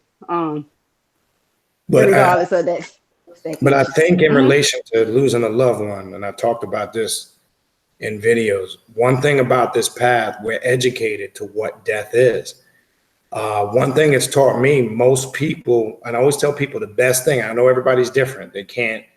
Everybody deals with death differently, but if you have that understanding about it, you have to just stay in your regular routine. People that are consumed by it and don't understand it, when you sit around feeling sorry for yourself, it doesn't mean don't shed your tears, don't be emotional. That's human nature. But that could lead to depression when some people just can't handle it and they sink into deep states of depression. You know what I mean? And that's something you don't want to do. See, this path educates us because a lot of the things that we're doing on this path are preparing us for that. That's what we're preparing ourselves for, in essence. Excuse me, that great transition we talk about all the time. So I think understanding it can help us more so than other people in other systems, because we know death is just the doorway. It's just the beginning. It's not the end. And I think if we really reflect as humans, I think we mourn more for ourselves than we do that the person that passed away. Because the sadness and the fucked up shit we feel is it's selfish, because we feel like, oh, I'm never going to see that person. Yeah, part of it's genuine love, but think about it. Some of it is selfishness, because, are we mourning for ourselves more so than we're mourning for the person that lost? We got to think of a person that's sick or has been terminally ill. it's selfish to want them to stay here in that condition. When it's a situation like that, I'm not saying it. Now, tragic death is something entirely different. That has to, you have to deal with a different mindset when you lose somebody tragically in an accident or something like that. But still, we have that knowledge of what what death is, so we're better equipped to deal with it. Yeah, I agree, and it is. I'm just speaking from my own experience with my father. I don't have a lot of family members that pass for some reason, but I can relate that to my father, and it was. It was more for me because I was going to have my ace, my best friend, my father, my dad, to talk to about everything. We spoke about everything under the sun. It was nothing about my life he didn't know, and there was nothing about his I didn't. I can ask any question and it'll be answered. You know what I mean? So yeah, so I can get that 100%. right. That is mostly us that's still living. But so another question. Mm-hmm. And thank you for answering my questions and going in depth and give us a clearer understanding. I really do appreciate that. Mm-hmm. The Yankees won. Are they leading? So Yeah, they that should be smashing off your Baltimore. mind right now. Yeah, they smashing Baltimore. Oh, I I got it. Yeah. So that's good. I had to check real quick too. I had to check real quick. Um uh so as far as you started gravitating towards, when you started learning reading books on your own. So what got you going into, what was it Ifa first? Um, As far as what wait a about minute. Ifa that peaked? Oh, that attracted me. Mm-hmm. What attracted me to Ifa? You saying? Yes. What got you going towards? Why did you start at Ifa other than opposed to, because you was educating yourself? I don't know. I didn't ask you what books you was reading. I guess I could have Mhm. asked that question as well. But what Right. attracted you to Ifa Well, other than, because there's multi. Mm-hmm, mm-hmm. no. Go ahead, finish. I'll tell you. Go ahead. No, well, remember, No, because there's a multiple of paths that you can go. right. Well, what spurred my interest in Ifa, I got tired with the whole Kemetic shit. Because at that time, when I first started going into Ifa, I was dealing with the whole Anunnaki, ancient Egypt, and a lot of this shit you see them talking about in these conscious circles, Hebrew mysticism. So I just felt like I needed something different. What attracted me to it was what the different orishis represented. It just seemed more, it applied and it spoke more to me. I liked the idea of the micro macrocosm, how they represented forces of nature and aspects of energy that reside within us. So I said, let me look into this. Well, what really led me to it is I've been drumming for a long time. So my first interest probably came into it amongst a group of drummers. And then that's how I met my godmother, actually. One of the brothers that I knew at the time took me to her botanica for, she used to do every Saturday night. She would have what they call Igun Misas. So this is what probably got me full-fledged into it. So when I attended my first Misa, that was probably my first experience with the spirits. So a lot of stuff was told to me at the Misa. And actually at that Misa was when the spirit of Mama Cholo came down in Palo. And sometimes if anybody's ever been to one of them, what'll happen is if somebody in the room is marked, they'll pull them in the middle and they'll draw the veves on them. So that's what happened to me. So at that point, that was a path that I was told I was marked for. So that was the inspiration to pursue Palo. Because if you've been in a house of Santeria or Ifa, some of it is connected. Now my godfather, who in Palo, he doesn't even fucking practice Ifa or Santeria at all. He don't even deal with it. He doesn't want anything to do with it. Now, mind you, that is my godmother's brother, which is some funny ass shit. He's strictly Palo. He don't fuck with Ifa, Santeria, none of that stuff. With my godmother, she's both. She is a daughter of Alegua. Alegua and Yemaya. And she is Santalayo. She is, no, I'm sorry, Lucero, Alegua, also in Palo. So that kind of just motivated me to pursue it. I think what I liked about it, I think at the time it was liberating and freedom. I liked the aggressiveness of it. Like Palo attracted me. I ain't gonna lie, I was attracted to the you know, the blood and the rituals and the intense drumming and the spirit possession. It was just liberating to me. At that time, I felt like it was a release from all the bullshit I was dealing with prior. Well, anyway, at that point. So I was just attractive. It was something that just appealed to me on all levels, especially the drumming. And then when you get that first taste to get mounted by your spirit or possessed, it's, man, I can't even put that shit into words. That's kind of probably what motivated me. But from going to that, again, going to that first Igun Misa that I was invited to by a brother who I'm actually still in contact with today periodically. And that kind of what led me on that path. But I was at that time, I was heavily into the Kemetic stuff at that time, because that was early 2000 going into 2001. And at that time, I was still into that Kemetic stuff. But remember, on the side, I was practicing some voodoo hoodoo stuff, candle magic, lighter forms of magic, you know, occult shit. I was doing that on the slide. I wasn't, you know, I didn't announce that in the Kemetic circles because, again, like I said earlier, that stuff was considered taboo, quote unquote. But yeah, that kind of what led me there. Okay, because you could have started anywhere. You could have started with Santeria. You could have, you know. So I just was wondering what drew you first to go that route. And so I was just. Well, it was a brother that I knew who was into it. Long story short, it was a friend of mine who's from the islands, and I hadn't seen him in a couple of years. He was actually part of an organization that I was a part of. We lost contact for 3-4 years maybe, and then when I ran into him. At that time, he was an initiated son of Ogun. And I got to talking with him. He invited me to some drumming they did. And then he invited me to his godmother's botanica, who wound up eventually becoming my godmother. So that's kind of really, it was just kind of by chance via a friend is the best, probably the easiest way I can say it. All right. And you stated earlier that those separate paths, you know, they serve their purpose for you.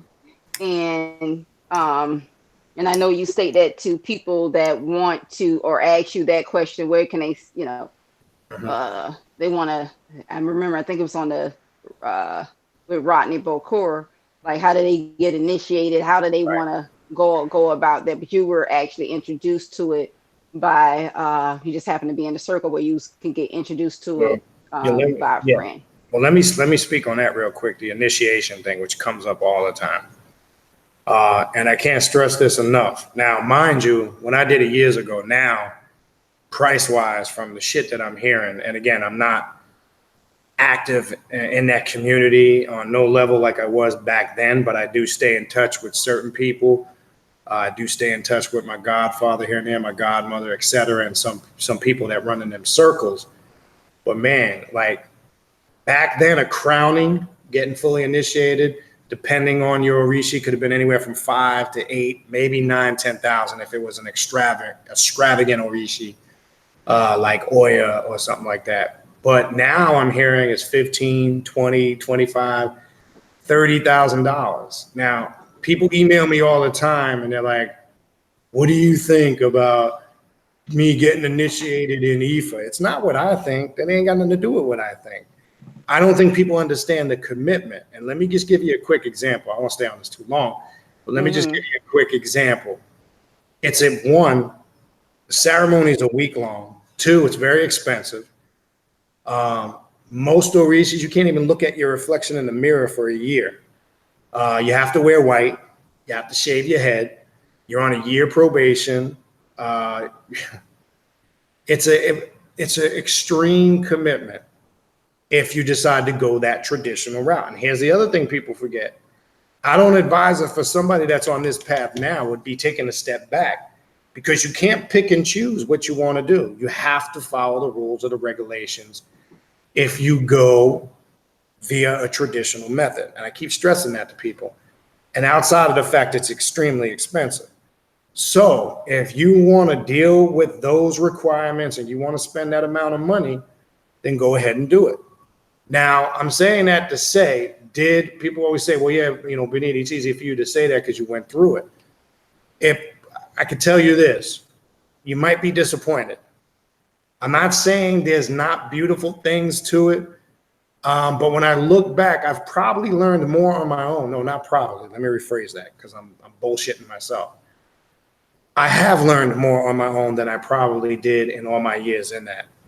Okay? Because I found out if I knew what I knew now, I probably would not have done it. I more than likely would not have done it.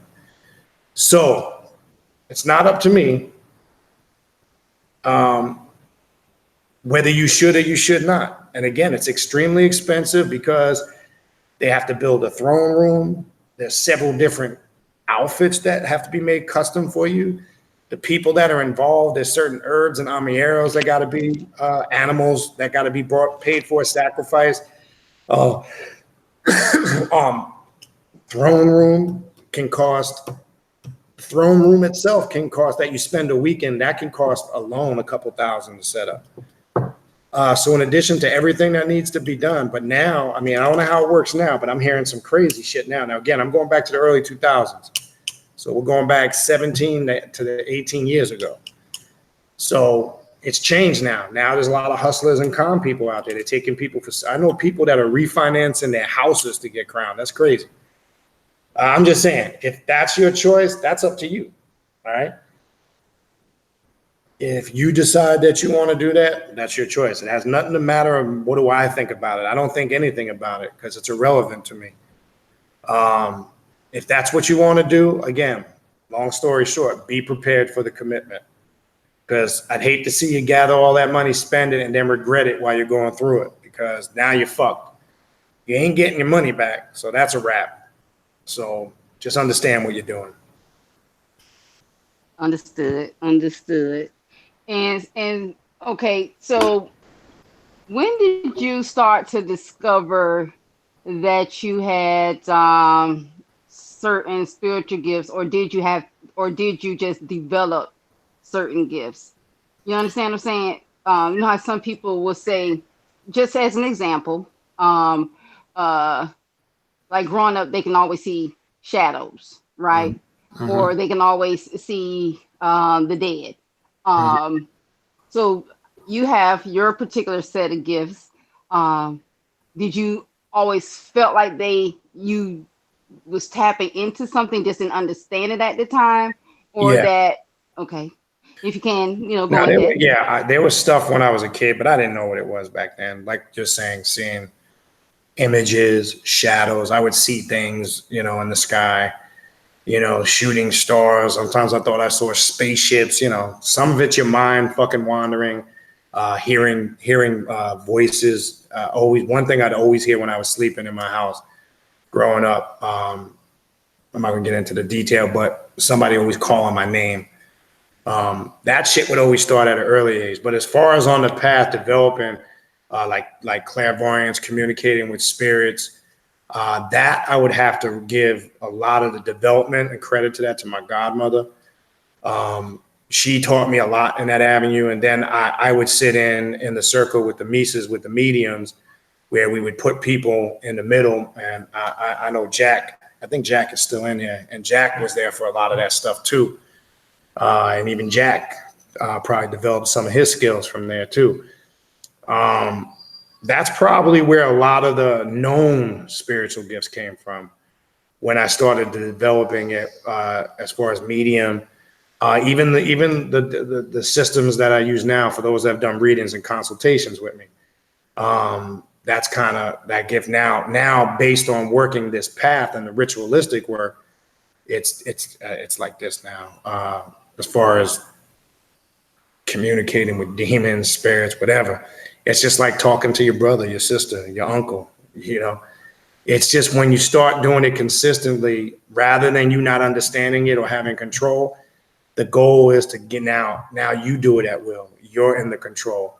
So if I do a reading or a consultation with you, some know I've used the Lucifer divination. It depends. I can just tell as soon as I communicate with the person. And those that have worked, I could either use the spirits of the dead, I'll even use the Lucifer divination runes. Sometimes it just depends. So those skills, no. Did that all happen lit quick? No. When I look back on it now, were some of those gifts always there? Yes, but I was not aware of it, obviously, when I was younger. But they become sharp or harnessed over a period of time. So no, it was definitely work. It's not something, that, poof, it happened overnight. But it is something I've always been conscious and aware of that was there. But yes, it definitely took, time and consistency to get it, to where it's at now, for sure. All right. I just want to ask, because you hear a lot of people like all of a sudden they just have gifts and just by, and I can agree, because certain things I can see I've always had, and I see now that as I'm growing, they are developing. I never knew you see them, they're there because you're not taught or shown those particular things when you're growing up, either for parents' ignorance or whatever that may be, until you just happen to get on the path like this, and it just seems to flourish, because I guess you rely more on yourself, you're tapping into yourself. But that's a good point. But right. But also understand this, everybody has different gifts in different areas, and that's important to understand. But I will tell people, when it comes to that, be careful of the scammers. When you're dealing with people with divination, this is a red flag right here. If they start out with some bullshit, you got a negative spirit attached to you, that's the red flag. Make sure they're not telling you mundane bullshit. See, that's the game.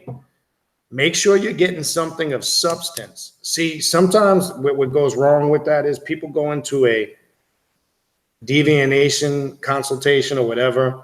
One, they have preconceived expectations, and that's the wrong thing to do, because I've seen that happen many times, where somebody, see, if you're coming into a reading or a consultation because you want to hear how great you are.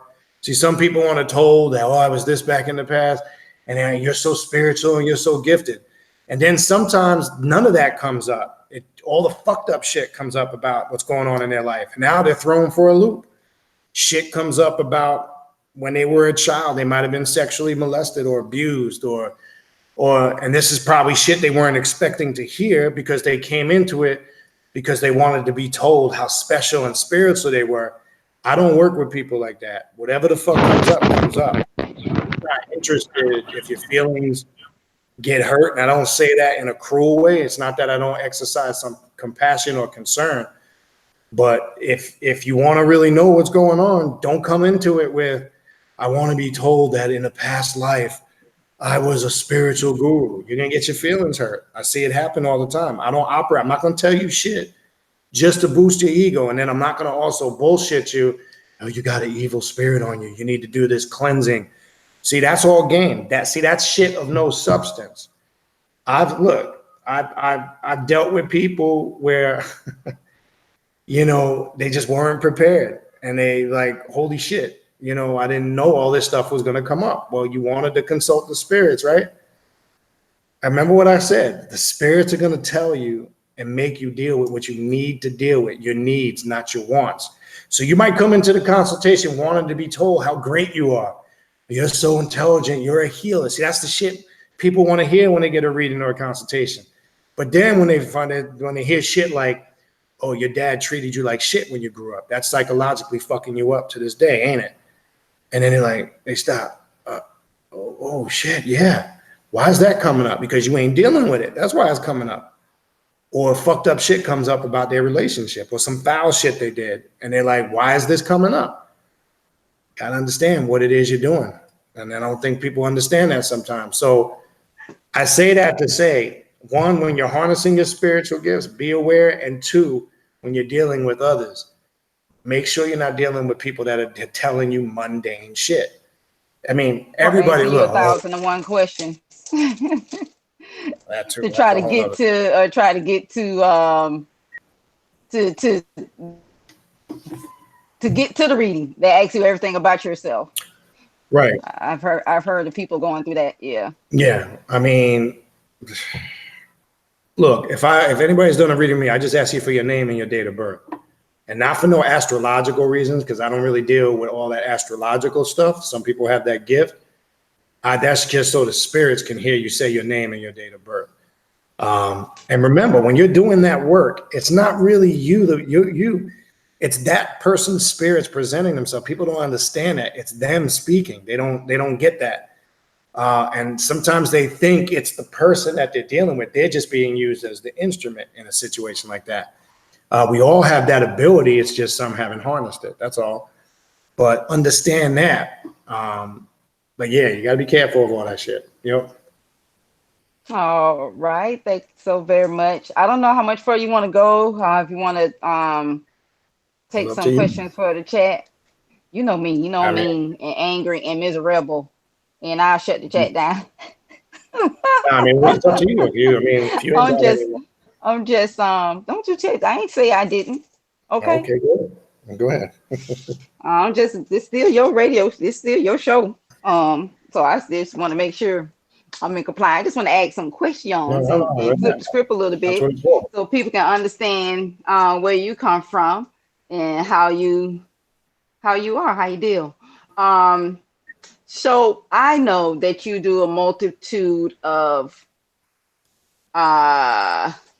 paths. You utilize a lot of systems to work and benefit for you. Someone new, they're starting out. And I know part of the question, but I'm going to ask it, for everybody, because I know you stated it in case they just never heard it. The new starting out, they have gone through a couple of your videos. They see you deal a little bit with necromancy, and they see you did a little bit vampiric. They see you do a little bit of this, gin magic. They see you're here. How do you can tell them to, or should they find something that resonate with them to Right. help them grow on the path? No, that's a really good question. So I always tell somebody in the beginning, I always would suggest, I don't suggest you be all over the place in the beginning, right? Which is common sense.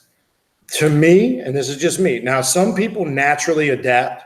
So let me say that everybody's different. So a lot of it depends on the individual. There are some people who can do that. There are some people that might have the natural inclination, to jump right in and do that. But for the most part, most don't in the beginning. So what I would suggest always to people who first start out on the path, find an interest, an area or two, stay with that and kind of really get it down packed, master it, get a real good grip on it and an understanding. And then once you've gotten that good understanding, then and only then should you kind of move on to the next thing. Now, to me, a good place to start or get an understanding of left-hand path principles and practices. For an example, the stuff we were talking about Saturday with Richard K. Page. I'm not talking about, when I say Luciferianism, I'm not talking about, I'm talking about more so the science of what it represents, the mindset. I think that's a good place to get some of the mental stuff down pat. Also looking into Hermeticism, like the Kabbalion or the 7 Hermetic Principles, because it gives you a good understanding of the subjective and the objective. I would always suggest people start in those areas to get some groundwork. And then when you find the interest, like say one of vampirism, I'm just using that as an example. Maybe submerge yourself in that, get the good basics down packed, and move on to something else after you feel like you've got a good grasp of it. And then what tends to happen naturally over time, then you'll start to be consistent with it. You'll be able to maneuver in and out of all these different systems. So I don't recommend in the beginning, unless you're one of those rare people that can just, adjust quick. And there are some people who are like that. So I want to put that out there too. But for the most part, no. I would say first get the basics down, Pack. I would recommend, literature like, again, the Kabbalion, Dr. Bynum's book, Dark Light Consciousness.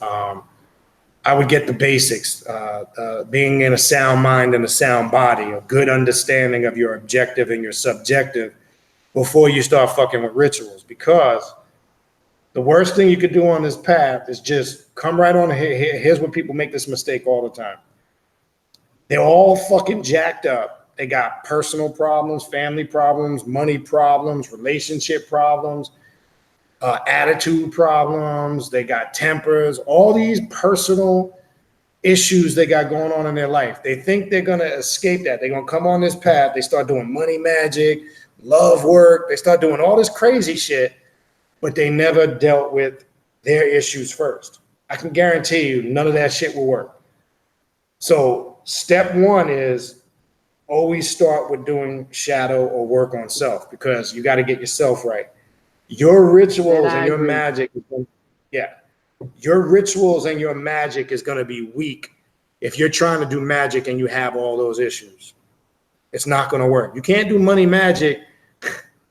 You can't do money magic if all the aforementioned things are going on simultaneously. It's not going to work. Because when you start opening yourself up to some of them energies, they're going to direct you back to that shit. Like, I'm going to give you an example. We had somebody on the show a few weeks back, and I can't remember the brother's name. I don't know if he's in here now. And when he was talking about how he worked with Cali for one thing, and Cali wound up turning his life upside down and brought all these core issues to the surface. That's the shit that I'm talking about. So you might be setting out to do money magic and you fucking with certain spirits and energy, and guess what? You become more broke and you lose more money when you start doing the money magic, because the spirits are trying to tell you need to get your shit together. You focusing on this bullshit here, but you got personal issues that got to be straightened out. Relationship, family issues, personal stuff going on within yourself, and you're worried about doing money magic. You know what I call that?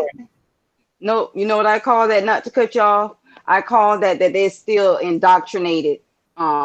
If they're not dealing with self first, because they still indoctrinated, because they still seeing society. Society is all about money. Society is all about sex. So if that's what they're gravitating to, they're not truly trying to master self. They're trying to mask self.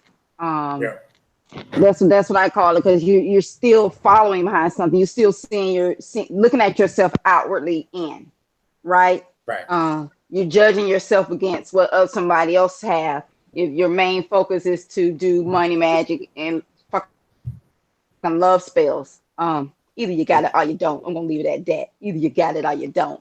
Right. These spells for unnecessary people. Okay, that don't even matter. You're the only one that matters. And if you're trying to be head of self, have knowledge of self, that should be your focus, is self. Everything is self. You said it 1,000 times. You can't save nobody until you save yourself first. That's right. And you're no good to nobody if you're not right. And that's the problem with a lot of those other paths. They're built on the precept of saving the whole fucking world. Meanwhile, you got all fucked up people there. Everybody's out there trying to save everybody, and they're all fucked up.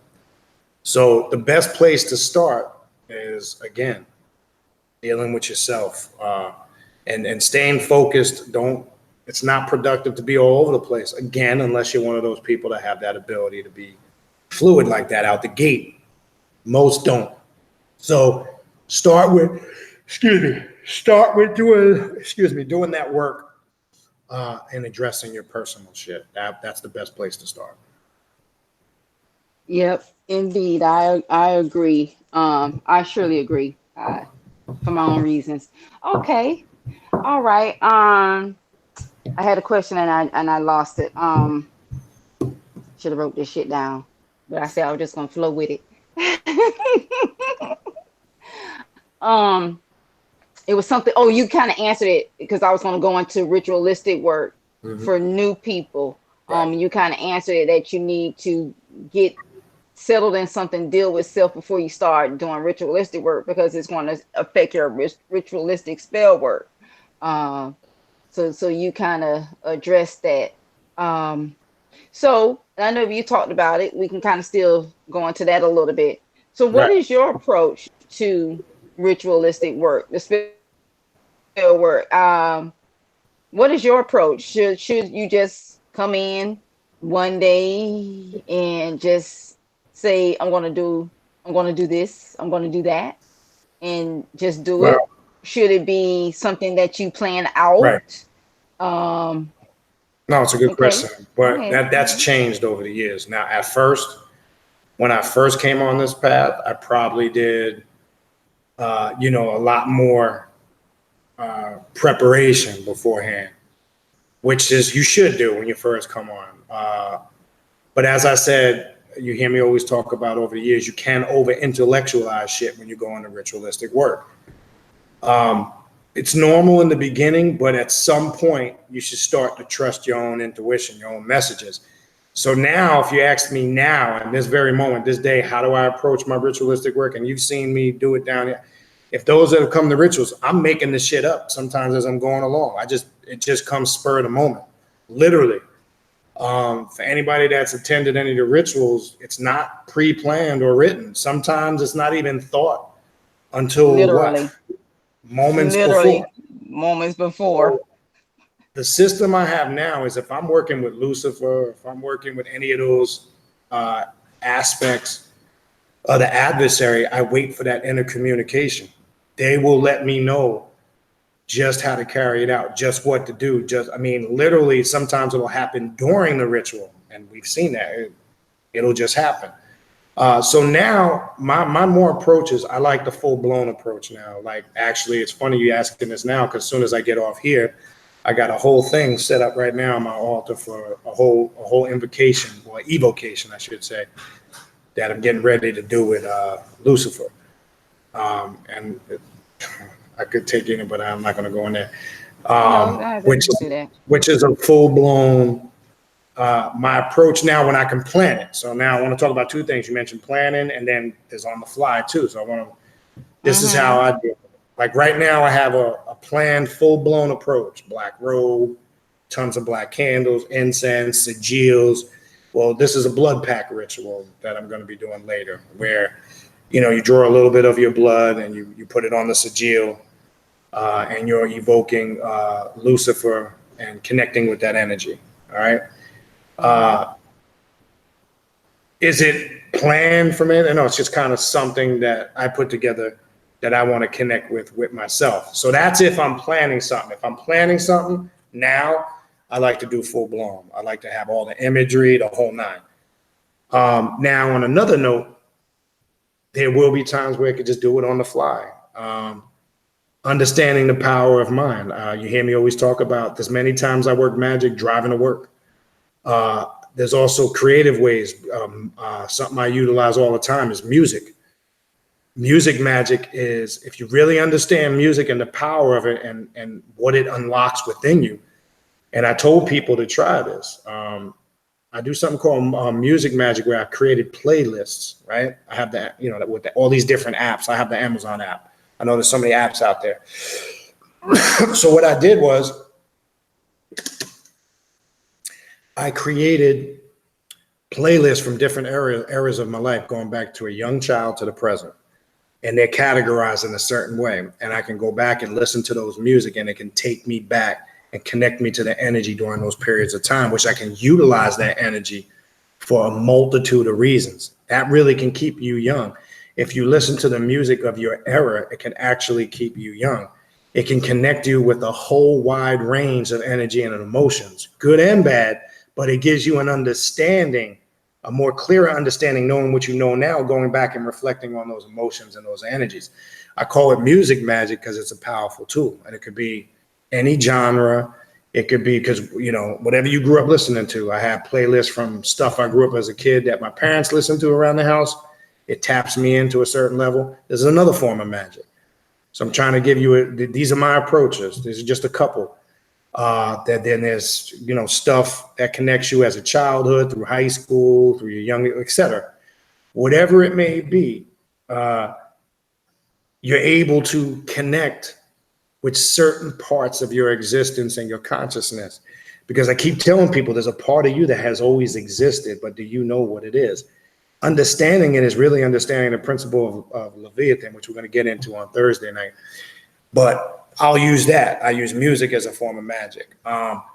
I'll do outside workings, stuff at the cemetery, in broad daylight, where people don't even know what's going on. I told you I'm an observer. I can walk through a supermarket, literally, and perform magic by just observing people. I can look at people, like I say, I can watch, just by the way a woman is walking through the supermarket, the way she picks up fruit and the produce, you can tell what people are going through, if they're dealing with something critical. Mannerisms, body language, facial expressions. These are all systems of communication, forms of magic. There's many different ways.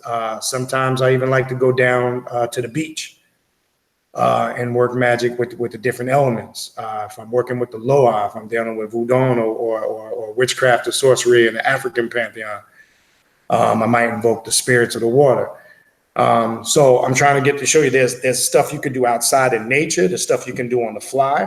There's more creative technological shit like I do with the music. And I'm big on music. I love music. I mean, if you're in my car, I'm playing music. You understand? And then obviously, then when I plan it, like something I'm going to do later tonight, that's full blown altar, bell, incense, pentagrams, sigils, black robe, daggers, chalice, the whole nine. That's when I'm planning something, I'm going all out like that. That's just me. Everybody's different. Everybody has their own approach, their own techniques. And as I say to everybody, do what works for you. If it works for you, power to you. But I know I'm not interested whether somebody likes or disagrees with what I do. That's irrelevant to me. I know it works for me, so I continue doing it. But I have a multitude of approaches now. That's where I'm at now. But earlier, when I first came on the path, yeah, it was different. It was more restrictive because I was still learning. But now it's kind of on the fly, spur of the moment. Like the Lucifer pack ritual that I came up with, that just popped in my head this afternoon. Like, oh, you need to do some evocation with Lucifer and do a blood pack on the sigil tonight. So I'll draw a little bit of my blood and do that ritual later. And because I have an intent, which I'm not going to talk about openly, what I'm trying to accomplish. But yeah, what happens is the spirit will communicate to you. When you start working consistently, you will get natural intuition and inclinations what to do. How many times have I told you in conversations, I'll be sitting Sunday, I'll be watching a game or something, and poof, just something telling me, get up, cut the TV off, boom, go to the altar and do this. That's how this works sometimes. So when you become more consistent over time, it's more of a natural inclination as opposed to, in the earlier stages of development, you kind of got to maybe figure it out more and plan it. But I approach it from all those angles. There's many ways you can approach it. Well, you said something that's interesting. And can you just break that down for new people? When you're evoking an energy in relations to invocations, explain that too, so they can understand the maybe risk in doing it if you're not understanding what you're doing. Correct. With evocations, if you can go into that a little bit. Yeah, now make sure we understand the difference between evocation and invocation. It's two different things. I know we hear those words interchanged, and they sometimes get mistaken for the same thing.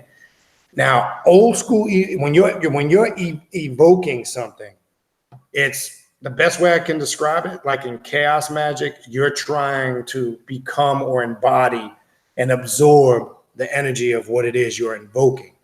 Now, a lot of the ancient traditional systems, there's some taboos with it because if you're not understanding what you're doing or fear creeps in, and I was talking about that earlier, you can open yourself up to a lot of energy that can be damaging to you mentally when you're evoking with the letter E. Exactly.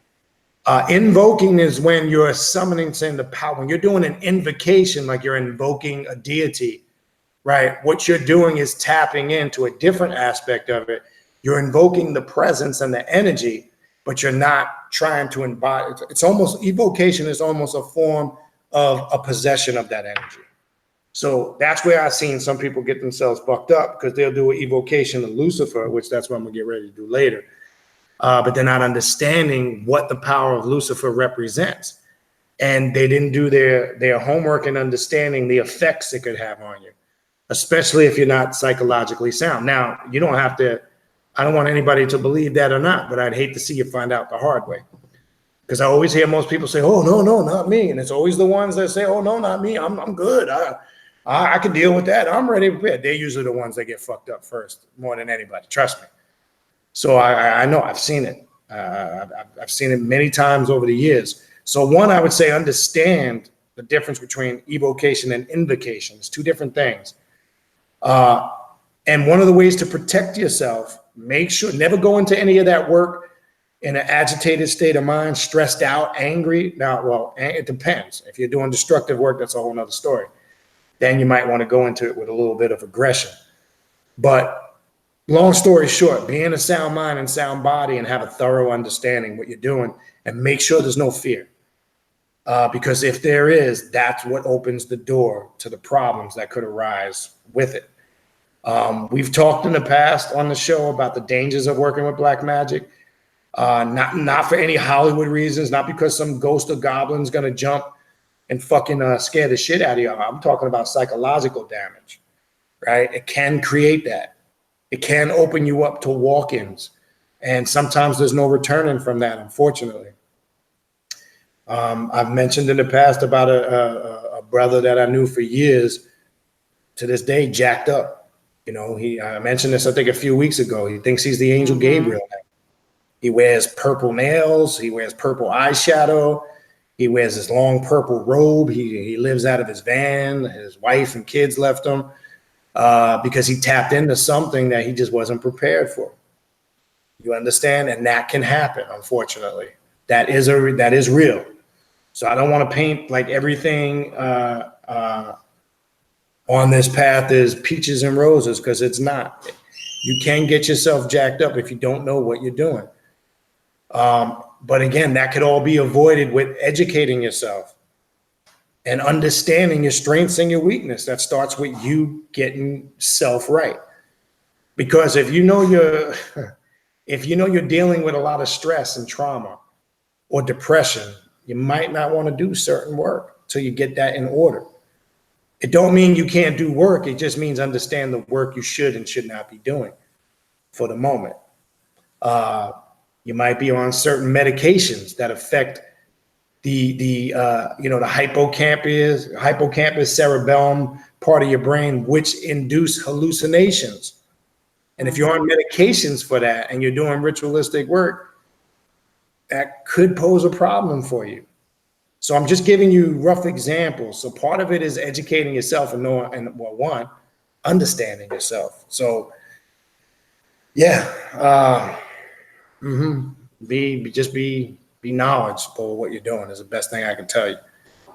And have no fear, because if you fear it, don't do it. Agree. And I just saw that Marvi is taking questions, so I guess we'll take a couple of questions from the chat because it's going on 10 o'clock. I want to be at this here. Yeah. You're gonna take them? You're gonna read them? Yeah, let me see if I can go back as far as I can go back. Go back. Give me like 20 seconds. I'll be right back, and then we'll take the questions, all right? Indeed. All right, hold on. Let me see here. FYI, one and all, please put the questions in caps or type question in caps so that I can see it. I'm not trying to be mean or nothing, but I just don't have time to try to differentiate between conversations and questions. That takes up time. I got other shit to do too. Okay. So I'm going to go back as far as I can.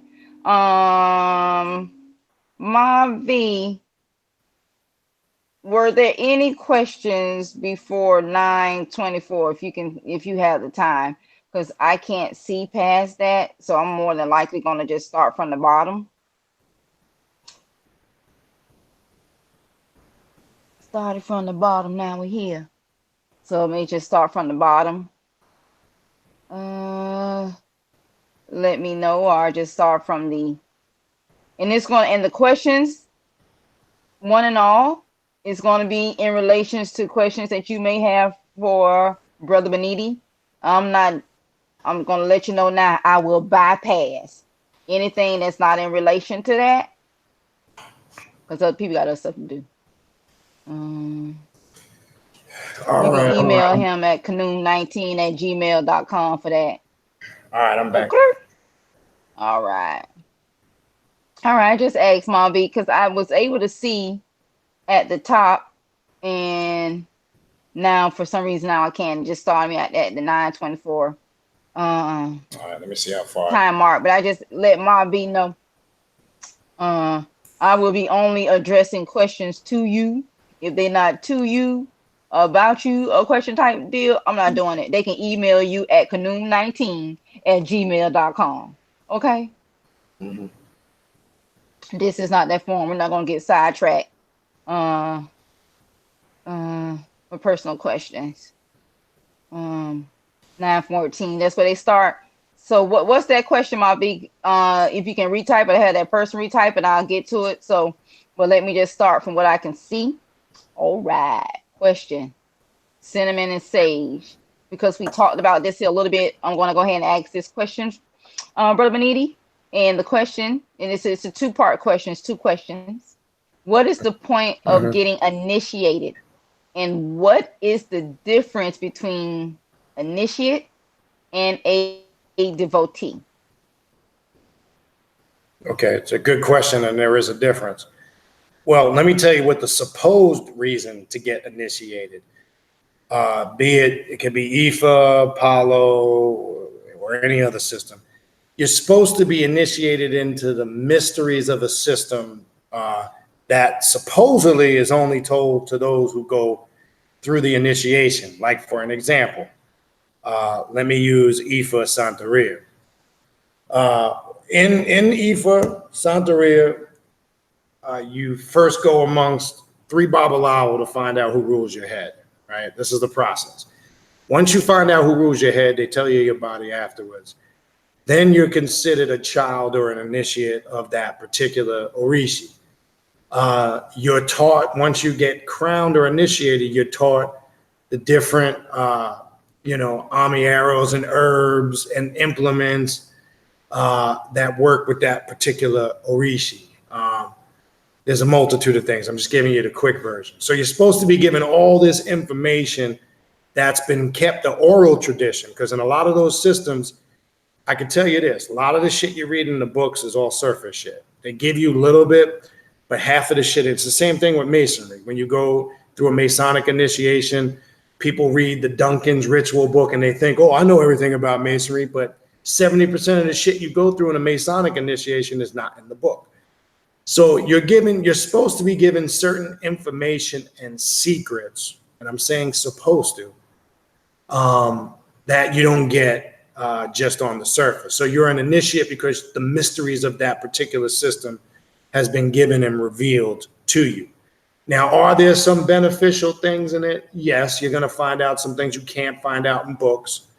But when you look at it in its totality as a whole, was it really that big of a big deal or that impactful? And I can only speak of where I'm at now. I felt like I've opened myself up to more of the spiritual mysteries in my personal work than I did in that stuff. So that's the purpose of getting initiated. A devotee is somebody who is just a practitioner of certain aspects of a religion or a spiritual system. They're just not initiated. The answer is actually in the term. They're devoted to the basic tenets and practices of a spiritual system. It's just a consistent practitioner. They're just not initiated. That's all. And that's usually similar in any system. That could, again, you will find even maybe somebody that practices, or not practices, or somebody that goes through the Masonic degrees, right?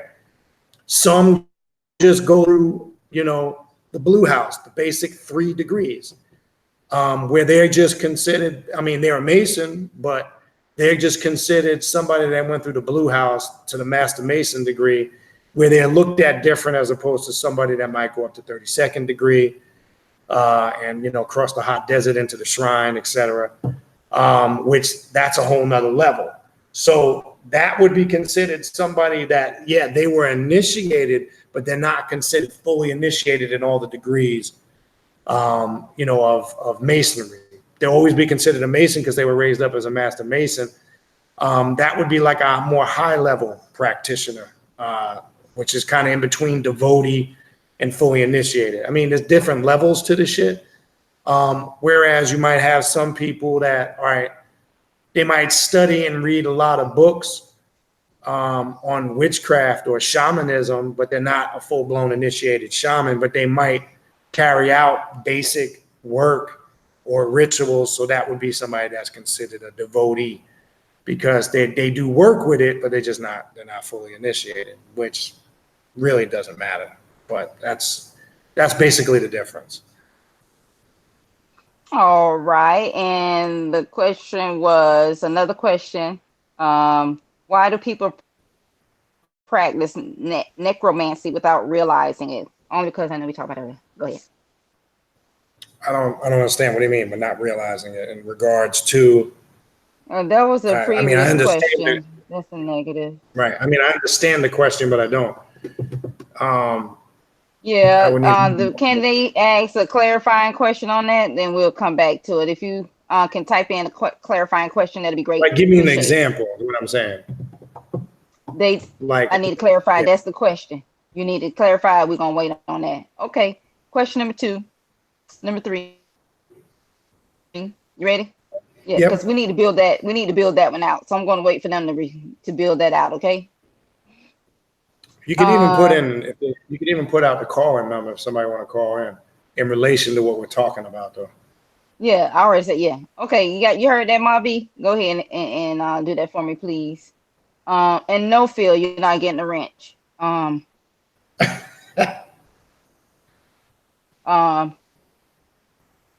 That's a negative. All right, T. Carter, question: do you ever get quote unquote burnt out on this path?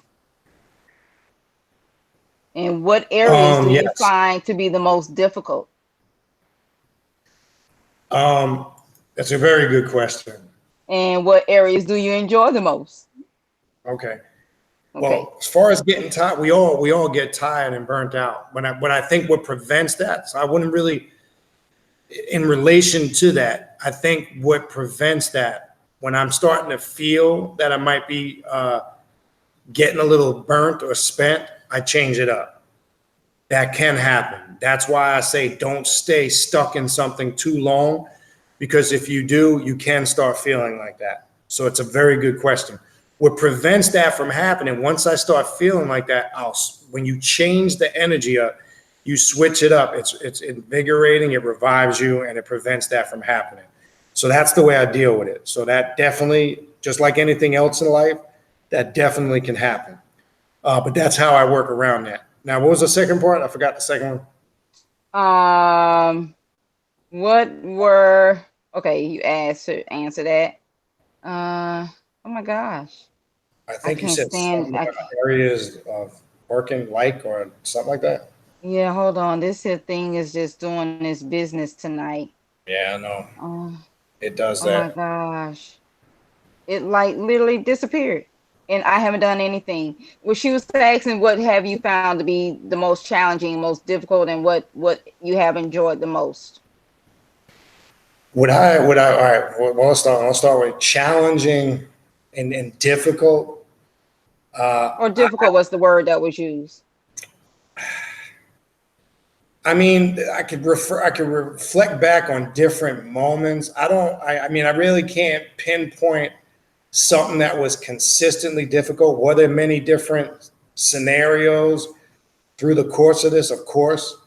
I think what was challenging probably in some of this work, when I go back in some of the initiations I went through, some of them were physical and some of them had hazing aspects to them. So I think a challenging aspect was me not balling my fist up and knocking somebody the fuck out, especially when I went through the Masonic Lodge. And I'll be honest, whether I shared this openly or not, I almost walked out at the end of the 3rd degree. And let me explain. Back then, they don't really do this too much anymore in Masonic Lodges, and I think it's next to none. When I went through the Blue House, I did what's called a raising, which is 3 degrees in one night. Which is not recommended to do. And this initiation with a break in between each degrees was literally 13 to 14 hours. We started around 11, 12 o'clock in late morning, early afternoon, and we didn't get out of there till 1, 2 o'clock in the morning. And it's not for pussies, and it's not for the faint of heart. And yes, we had a short break in between each degrees, but I got my ass beat worse than any college fraternity you will ever go through. If you've ever been through that type of Masonic Lodge, you know what I'm talking about. Put it this way, I couldn't sit down for probably about 2 days. My ass was so beat the fuck up. But I probably almost lost my biggest challenge, probably what I struggled with was going through those degrees, because I know I have a short temper. I know I don't like to be told what to do. So it was very hard for me to tie my tongue. And if it wasn't for my good brother Curly, who went through that with me, he talked me into staying. And if he didn't talk me into staying, I probably would have left out of anger because I wanted to fuck somebody up. I mean, literally wanted to fight. And almost did inside the lodge until they talked some sense into me. And I'm glad I stayed and finished, but I came close to just walking out because I was so fucking mad that I wanted to do somebody bodily harm, and I didn't want to get into no legal trouble, but it got that heated. So I think in some aspects of the work, initiatic work was hard for me because you kind of have to suppress your ego and be a bit submissive. But I learned part of that process is you can surrender your divinity, but get it back. But the purpose of initiatic work is to test you on all levels. Now, we've done some work down here. Some of you came to the Sith ritual. And I don't think most of you knew what you were coming to until you got there. Being blindfolded and going through trials and tribulations is challenging. It's not for everybody. No, it's definitely not. Some people was showing us cracking under that pressure early. So it tests your ego, it tests your willpower, and it challenges you. So I think in the beginning stages of going through some of the occult orders was challenging for me because I struggled with suppressing my anger and my ego sometimes. I struggled with it because, I mean, again, I'm going back. I mean, now I'm going to be 48 next month. Obviously, as you get older, you get more mature. Like later years when I went through OTO, I mean, there's a part of ritual where they take, they bind you from the back, they put a knife to your throat. That didn't even faze me because I've been through all that before. I've been through but at first, some of that stuff could be hard because your natural reaction is I'm going to punch somebody in the fucking face. So that would probably be my areas of struggle. Now, shit that I like to work with, I like to work with all dark aspects of the adversary, whether it's Set, Lucifer, draconian aspects of magic, with all forces of the adversary, the Klipothic tree, the demonic abode, Leviathan. That's the type of work and magic that I like to do. I don't really work with a lot of the other stuff. Now, yeah, I do also, when it comes to African witchcraft and sorcery, I do work with voodoo and hoodoo on some levels. I do work with the Orishis, but not the way I did in the traditional sense. I don't do that no more. I have my own methodology of working with them. I don't have to do all that traditional system anymore to connect with them. Regardless what anybody thinks, I couldn't care. I know the average traditionalist would disagree with what I just said, but I couldn't give two flying fucks. You know why? Because what I do works and I get results. And that's what you should do. And I tell people the same thing. If you're doing something, even if I'm not doing it and you're getting results, power to you. Keep doing it. But I enjoy working with aspects of Lucifer, Samael, Lilith, Set, Sekhmet, different aspects of that type of energy is my most areas that I would say I connect with more. I connect with the more comedic aspect of vampirism, not more the mainstream traditional way. I like the Kemetic or the ancient Egyptian form of it, like the Assedian Bible aspect, the Asaka, or Set Typhonian magic, that aspect of vampirism. Those are probably my areas that I work with the most, and probably the Holy Death, which is a whole nother system in itself. I work with that. And they're all very similar energies. They have different systems of operation, but that's the stuff that I probably work with consistently. I don't really do, some of that mainstream, which I call fluffy type of shit. To me, it's more high magic, and I'm not knocking it. I know some people like to work with like Kabbalah mysticism and the archangels and all that shit, and there is an occult aspect of it. Again, if that's your thing and you do it and you get results, power to you. I don't really work with that. I consider that stuff high magic.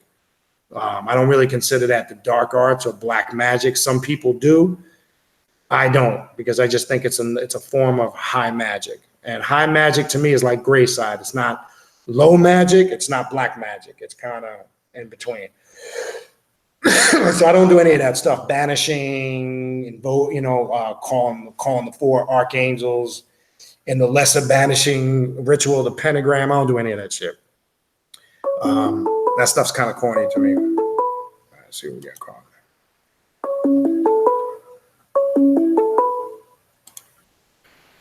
Greetings, Carl. What's your name? Where you calling from? Hey, Brother Baniti, this is Phil Upland from Southern California. Hey, what's going on, brother? All Phil? right. And the question better be related to tonight's topic. If it's not, Phil, you got to go. Hey, I was just joking about that blue. I was having fun too. What you got, brother Phil? Hey, Brother Baniti, this is an awesome topic. You should do this more often, because people can get to know you more. Well, what I was thinking of doing, I don't know if you were on earlier. I think what I'm going to do every once in a while is just throw in. It's something we used to do years ago, just like a question and answer, a free for all, kind of thing. Yes, sir. It sounds good, man. Yeah. It sounds good. I really enjoy it. I enjoy all the videos you put up, and I appreciate it, and everybody else does. But when Ravens interviewed you, that was awesome, man. I was like, what? So, I'm getting to know you more or less, and that's awesome. Yeah. Well, that was her idea, so I can't take credit for it. She had brought it up last week, and when I sat back and thought about it, I might periodically talk about shit here and there, but you know what? I can't even. I've been on other people's platforms, some internet radio and other radio shows, but you know what? I can't really think of a time where I did anything like this. To be honest with you, nothing comes to mind. I can't think of anything. So this is a first of many, right? Well, I don't know about many, but this is the first. Hopefully. But anyways, I called in to say that, man, this is an awesome show, and to ask you a question, which I already know the answer to it. But no, go ahead. If you can do it all over again, would you still go down the path? You know what? That's a good question, Phil. But and I'm gonna give you an honest answer. And also, I'm sorry, I want to cut you off. I want people to know that even through the hardships, because this shit's not easy. Going down this path, that's when you really got to challenge yourself. You got to face yourself and all that. So with all people think coming on this path that it's just a walk in the park. It's all fluffy. It's not. It's not. I already know the answer to the question. This shit is work. Well, you know what, Phil? You hear the regular mundane answer. I know you always hear people say, "Oh, if I had to do it again, I wouldn't change it." That's not going to be my answer. I would be lying if I said that. If I could have avoided some of the hardships and the stupidity, if I knew what I knew now and somebody magically said, "Here's a crystal ball, go back in time," I probably wouldn't. Now, having said that, I'm saying that to say, I'm not saying I have not learned tremendously from all the bullshit I've been through. I have. But I don't even believe people, like when you hear entertainers being interviewed or somebody on TV and they've been through some crazy shit and they go, "Oh, well, if I had to do it all over again, I wouldn't change a thing." I think some of them are full of shit when they're saying that, honestly. That's just my opinion. If I could have avoided dealing with some of the hardship, maybe I say that the personal loss. If I could have avoided some of that, if I could have avoided making stupid decisions, and not getting locked up and getting into trouble, of course I wouldn't want to redo that. But at the same token, when I reflect back on it, I do believe it was pertinent for my growth, because I probably wouldn't have that understanding today, because how would I be able to differentiate between the two? But if there was this such thing as this magical wand and poof, you can redo it all over again, knowing what you know now, shit, I think any of us would probably want to redo it again and avoid some of the mistakes. And that's my honest answer. I mean, people might feel differently, but if I knew what I knew now, shit, I'd love to do it all over again and avoid all the bullshit, because I'd be able to see it coming. But that's just me. Yeah. I mean, I'm speaking for myself. I mean, when I started on this path, but I spoke earlier before about how I started before that. But what I know now, I can't turn my back to that. Right. You know, it's just something within me, and it's not for everyone. Right. You know, and Sure. I think that applies to everyone on this path, whatever you choose for yourself. You know, it's like once you're on this path, once you start handling your shit, Right. and you get beyond that, then you start building up from that. Mm-hmm. And How can you? If you had a choice, would I have rather gone? For me, these hardships and all, you know, the ancestors or whatever's coming through, they're the only one they were attacking me because I was doing some dumb shit. Right. So in essence, I'm kind of thinking that, bring that to my awareness. You know what I mean? Mm-hmm. No, and that's why I was saying a minute ago. Yes, I when I look at it as a whole, I definitely cannot, you know, downgrade or lessen from the lessons I've learned from those experiences. Yeah, those are priceless. So no doubt. That's why I said, having said what I said, there's that selfish part of us that obviously, I mean, again, I can only speak for myself, but yeah, the valuable lessons learned from it are priceless. And that's why I said I followed it up with that, and it kind of in line with what you're saying. Because again, you wouldn't be the person you are today. You wouldn't, have that awareness, of what you know, because that kind of is what helped you with it. But yeah, I agree with you. I agree with you on that point. Yes, sir. And you know what? And give an update on that. I haven't done no ancestry work since, and I'm doing a lot better. You know, I'm still taking care of it, but hey, man, like I said, I kind of, in a way, I thank them, whatever I was going to do, because I realized once I raise my, whatever you want to call it, frequency, vibration, whatever, they won't be able to be sticking around because there's nothing there for them. You know what I mean? Right. Yep. You're always in control. But oh man, I'm doing a lot better, and I thank you. I really do appreciate that. No problem. Honestly, I mean, I'm doing it for myself. I mean, I thank you because I reached out to you, and you got back to me, and I really do appreciate it. Sure, no problem. But yeah, man, I mean, this path, I mean, it's not for the weak, you know. Definitely. Yep. But, no, it's not. Yeah, I wouldn't change it. I would still choose to do this, you know. Right. Yep. But yeah, man, this is an awesome show, awesome topic. I really do like it. Thank you, Raven, for coming up with that, because that is cool, you know. My brain works sometimes. Thank you, Phil. All right, we're gonna go back to the. No blue red for me. I like to pretend that it's fun. So, all right. Oh yeah. But okay, well, I gotta get off. I'll talk forever, man. I gotta get off right now. But thank you, thank you, appreciate it, brother Baniti. Thank you, Raven. Thank you, Maya V. Everyone that comes around. Thank you. I mean, this is awesome. This is an awesome community. You know. Appreciate it. I appreciate it. You know. Awesome. I mean, I'm drawn to this. I mean, I feel a part of it. You know what I mean? And but everybody's going through their thing. You know, everybody's going through stuff, and you just do your thing. You know. There you go. Damn straight. Right, yes, sir. Okay. Appreciate well, thank you. Thanks. Brother Baniti, thank you. All right. Everybody else, and I'm signing off. Goodbye. All right. Cool. All right. Unless someone else call in. Marvi is giving out the call-in number. She's putting it in the chat, and it's the questions are on topic only. And we have one from I'm gonna say your name right. Akpan Faku. Okay, I just want to say that. It just sounds Akpan. The question is, Nah, I just always like to joke with his name. Akpan. But anyway, go ahead. Sorry. That's how you say it. How you say Akpan? Go ahead. Okay. Okay, Akpan. Okay, question. How do you develop the discipline to not jump all over the place when everything seems so new, cool, and exciting? Excellent question. And that's you see that with so many people. Hold on 1 second. Put them on hold, and we're gonna finish with Alpine. Hold on. Unless it's Akpa. No, I can't. Hold on, I can't. Shit. I was trying to get it on hold. Call whoever was calling. Just call back in like 5 minutes. I went to go try to put it on hold. I disconnected it. But yeah, let me answer his question first, and then the call that just call back right after this question. It's a good question, and you see that all the time with I'm not going to just say new people on the path. It's normal. It's human nature to get excited, and like you say, how do you prevent yourself from jumping around and being all over the place? It don't mean you can't read and study. When we were talking about that earlier, I wouldn't suggest jumping around and being into a multitude of ritualistic work until you get that knowledge. It don't mean you can't explore.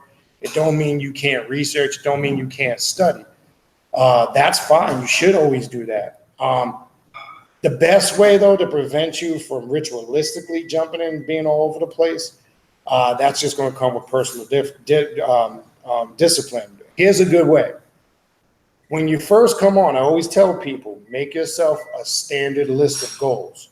So sometimes in the beginning, writing that stuff out as far as work and what you should be focusing on, what you should do. If you have it written down somewhere, so say you start to get overexcited and you're all over the place, that'll kind of be a reminder to keep you grounded. That's always a good thing to do if you deal with that type of situation. But obviously, as down the road and you get more experience, I mean, that's going to be irrelevant. But if you find yourself, having issues with that, a good way to combat that is just write you a list of things to focus on, if you want to call them small goals, or a to-do list, or whatever the hell you want to call it. That's probably the best way to stay kind of grounded in what you're doing in the beginning. But it doesn't mean you can't be excited and branch over here and read this or check that book out or study. That's not what it means. So just want to make that crystal clear. That would kind of be the best way to keep yourself focused on that. All right. Greetings, call. I need the people to know how to tell time. It was not 5 minutes. Well, anyway. Call, what's your name? Where you calling from? Hey, Baniti, it's Oni. Hey, what's going on, Oni? It's Oni from Brooklyn, Baniti. What's going on? Oni can't tell time. I was actually Hey, Raven. Hey, girl. Uh-oh. Raven out there on her stuff. But anyway, I was just calling in to tell you, Baniti, thank you very, very much for introducing me to Santissima Muerte. Mm-hmm. I've been kind of in and out the chats lately because I've been doing major soul searching, going through major aches and pains. But you know what? It's a pain that's a good pain. Right. And I got to tell you, I really appreciate you, and I'm glad that you actually are in my life. I have to admit that. Well, thank yourself, too, because you got to do the work yourself. So. Oh, absolutely. Right. No, but I appreciate it, and I appreciate the support. I appreciate you, all the other people that watch the videos, and I definitely appreciate it. That's why I do it, and it's good to hear people call in, and say things like that.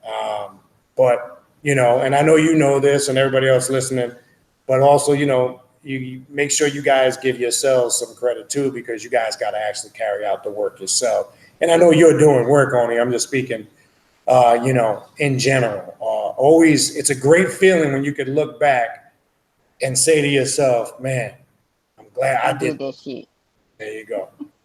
And that's the beauty of it. It's great. No, don't mean we can't all assist each other and dialogue with each other along the way. And we're supposed to do that because I believe we all have special gifts. I believe everybody's skilled in some area and we all can, help each other. So, but that's the beauty of it. So, I appreciate it, though. Well, I just wanted to call in and tell you that, and I appreciate everybody in the chat. And I just want you to know to keep up the really good work that you're doing. You have definitely changed my life. Well, I appreciate it, Omi. All right. Thanks, y'all. All Peace. right. Thank you. All right. What else we got? We'll stay on for Was a little that- bit more. Was that another caller that had called in? I don't know. I don't know if that was only the first time. That might have been her. She might have called twice. I don't know. Okay. Just wanted to. Okay, yeah, a couple more minutes. Blair Jones asks, should newbies use ritual work for fixing their shit? And I'm going to say, yeah, I'm going to let you go ahead. Most definitely. As long, again, you're doing your due diligence. Like, all right, if you're dealing with anger issues, make sure you're working with an energy or archetype, a spirit, a demon that can assist you in that. If it's, psychological traumas, and I'm not talking about being psychological crazy. Maybe you have daddy or mommy issues.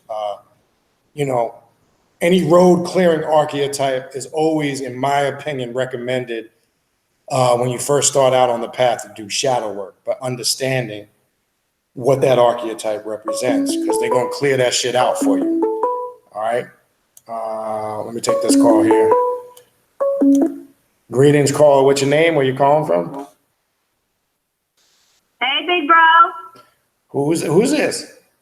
Pray. And David. Oh, I didn't recognize the number. What number you calling from? Calling from our office line. We in the office doing submissions. Yeah, working. I know you're in the office doing some business. Mm-hmm. But I Ain't nobody in the office at 10:30 at night doing no damn business. Yeah, that's what we've been doing. Yeah, I know. Understatement. Yeah, Go I know. ahead, Pop. Go ahead. Let Raven know. Go ahead, let her know. You're gonna get that 50 shades of scissor plate. What's that, Dave? That 50 shades of scissor plate you gonna get. Empty threats, just empty. That's so empty. Yeah. What happened, Raven? I'm just saying that was so empty. It's just an empty threat. He's talking to David. It's an empty threat. Uh-oh. Yeah. Watch out. October coming fast. I'm waiting on all that awesome magic stuff you made me, Raven. I'm excited. Just putting it out there, little plug. Raven does soaps and lotions and all that magic potion. There you go. I plugged it in earlier. And Bappa, she's still up in here. She made me some beautiful pieces and Duma too. Okay. Enough. Cool. Okay. Yeah. Cool. But I had to call in on this one. Seriously, I know your story, Brother B. Absolutely amazing. Can most definitely relate, and I'm sure David Pop can too. Oh yeah. This was definitely a pleasure. Raven, great idea. But what I wanted to add to it was what really stood out to me was not having to be initiated into certain aspects of, I guess you could say just not being initiated into Ifa, to have to be a devotee. That's right. Because I am not. Pop almost got there, but good thing we didn't, because I feel as though working with it with our own energy and, and respecting them at the same time, Sure. because each of them have, I'm gonna just fast forward. So I for the first time in 18 years, into Santeria and Ifa, I finally worked with Oshun. Never have, and it's been absolutely amazing. And let me tell you, all out. I saw that altar you set up, by the way, on Instagram. That picture you put up. That's a beautiful altar. Yeah, it was nice. That's what I'm. But here's the thing. You've done more progress with that than probably when you were fucking with it before. And that's a classic example of what I was talking about earlier. I can tell you probably in the last year, you probably got more growth working with it yourself, being creative yourself, than you would have being initiated. But go ahead. That's exactly that's where I was going with it. Yes. And I've never, ever, David and I have all the warriors, have, Oya, Chango, Otosi, Ogun, Eligua, of course, can't leave him out because he's first and foremost, and, we work with Santa Muerte, but we've never, and Yemaya, Never have I worked with Oshun, and for some reason it just, I saw her statue, I'm like, nope, we need her, that's it. And from that point, as bougie as she is, look at what she made me do. Like, that's insane. I've never set up something so extreme. She just took over. Yeah, and that's Oshun. And just from that point, you know, getting, you know, even though I've already known what she likes, because that all came from me knowing what she's about and doing my due diligence and research and all that other stuff. But I found out more after I set up her altar, and I can't believe how much me and her are alike. Well, there you go. I was about to tell you, because you said something a minute ago. You never really worked with Oshun, then all of a sudden you saw the statue, because I was about to tell you before you said that, you started to work with it now, because if you start looking at everything she represents and connects with, that's what's connected to you. And that's probably more than likely what's going on in your life. And there was a need to actually connect with that energy on some shape, form, or fashion. So Most definitely. yeah. So when you're saying bougie, there's a bougie aspect to you. Bougie means many different things, not in a bad way. Oh, definitely. No, You know, just like the finer things in life. But spending all your money on it. But remember, very similar to a Gitana spirit. So part of why you probably didn't work with Oshun is because, not that it was a fear, but because there was such a similarity with that type of spirit, because it's very similar, that type of spirit. But anyway. Yeah, absolutely. But that's why I wanted to call in relation to, you know, everybody listening in, that, you know, you can be a devotee. You don't have to be initiated in it. And I can definitely concur and agree to using your own energy and following your intuition. And of course, do your research, because, I mean, you're not going to put some seawater up on Oshun's altar. It's not happening. So do your research. They do, you know, that anyway, yes, use your own power, which is your soul and your intuition. So tell Dave he's got to take all those statues of midget strippers off his altar, man. He can't have those on there. Hell no. Oh, come on now. You need to tell Jack to stop sending them to him. James started sending him to us. And Oni, I see you, girl. Yes, on DC My Birthday will definitely get you off your ass and spark that fire. Love it. I see you on Instagram. You back at it. Mm-hmm. All right, guys. Keep it up. And don't forget about that book. I still in my mind. I ain't forget. Love you guys. All right. See you. Love you too. Yep. Bye-bye. All right. What else we got? What else we have? It was the build out from that question number 2, and we was talking about working with that necromancy. Mm-hmm. You were saying that they I guess that because Mavi had to paste it back in, and I guess it was from Akpan. He said they worship dead people more than when they were alive. Oh yeah, shit. Well, let's look at the Catholic Church. They probably practice necromancy more than anybody. They're doing invocations to saints and martyrs, and I mean, shit. They got statues of saints that have passed on, and they have prayers called the intercession of the dead. They believe the dead can intercede for them. Right? Ask a Catholic, they'll tell you, "Oh no, we don't pray to them. We ask them to intercede for us." What's the fucking difference? But let me tell you something, man. Catholicism in itself is a system of Egyptian, Roman, Celtic, pagan rituals and beliefs. But yeah, I mean, a lot of these systems. So now I understand the question. Just, you know, whether they're aware of it or not. Oh yeah, people are unknowingly doing it and not aware of it. And I use Catholicism for an example. They get down in front of statues and, you know, do the sign of the cross, and they have prayers to saints. They say they're not praying to them, but the prayer, well, we're not praying to them. We're praying to them to intercede for us. Well, why not go straight to the source? But that's a whole nother story. But I'm just saying that's a form of necromancy. If you are, it's a form of invocation. You might call it a prayer in Christianity, but if you're praying to Saint Joseph, if you're praying to Saint Jude, if you're praying to the Virgin Mary, yes, that's a form of necromancy. How does that different from doing the invocation for Baron Samedi? How is that different for doing the invocation, with any of those gay days or spirits of the dead, the holy dead? It's no different. And it's not that I have a problem with it. I have a problem when you're pretending like you're not. That's the problem I got. But yes, so yes, you're right in that question / statement. People are unknowingly all the time practicing a form of necromancy. And yes, and then there's obviously the ancestral aspect of it. And it's a strong part of this path. It's a reality. That's something that they steered us away from, not working with that energy. It's just something wonder why. Yeah, well, of course. Yeah, they know why. They don't want you to tap into that power. But yeah, the first thing that comes to mind are Catholics. And I'm saying that being born and raised a Catholic, going to Catholic school up until 8th grade, until I was kicked out, like I said earlier. But I went through it. I got that hardcore Catholic education. Not that per se my household. My mom was more loyal to my father. My father was what they call an Easter and a Christmas Catholic. He went to church 2 times a year, Easter and Christmas. Yeah, a novena just is, I see somebody typed in novena. That just is 9. It's a 9-day. Well, that's a whole nother story. Novenas, all that shit. But I mean, I went through it and I saw it, you know. And like I say, I was the altar boy, the whole 9. I did all that shit growing up when I went to Catholic school. So I saw it, you know. And I actually thought some of it was cool. The praying to this, I was attracted to all the ritual shit of it.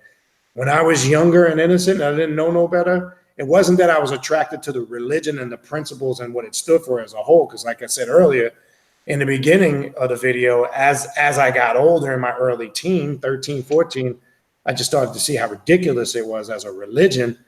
But there was something about the smell. I could still smell it today. And I burn that same type of incense in the rituals, some of the rituals I do today.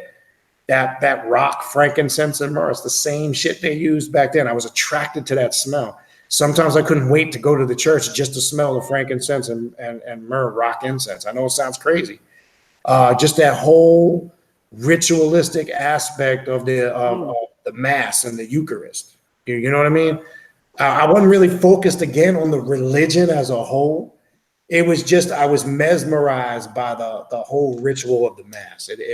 And then something that used to always mesmerize me, I didn't really understand as a kid, but I was fascinated with what they used to call the exposition of the Blessed Sacrament. And that's for you hardcore Catholics. You probably only know what that is.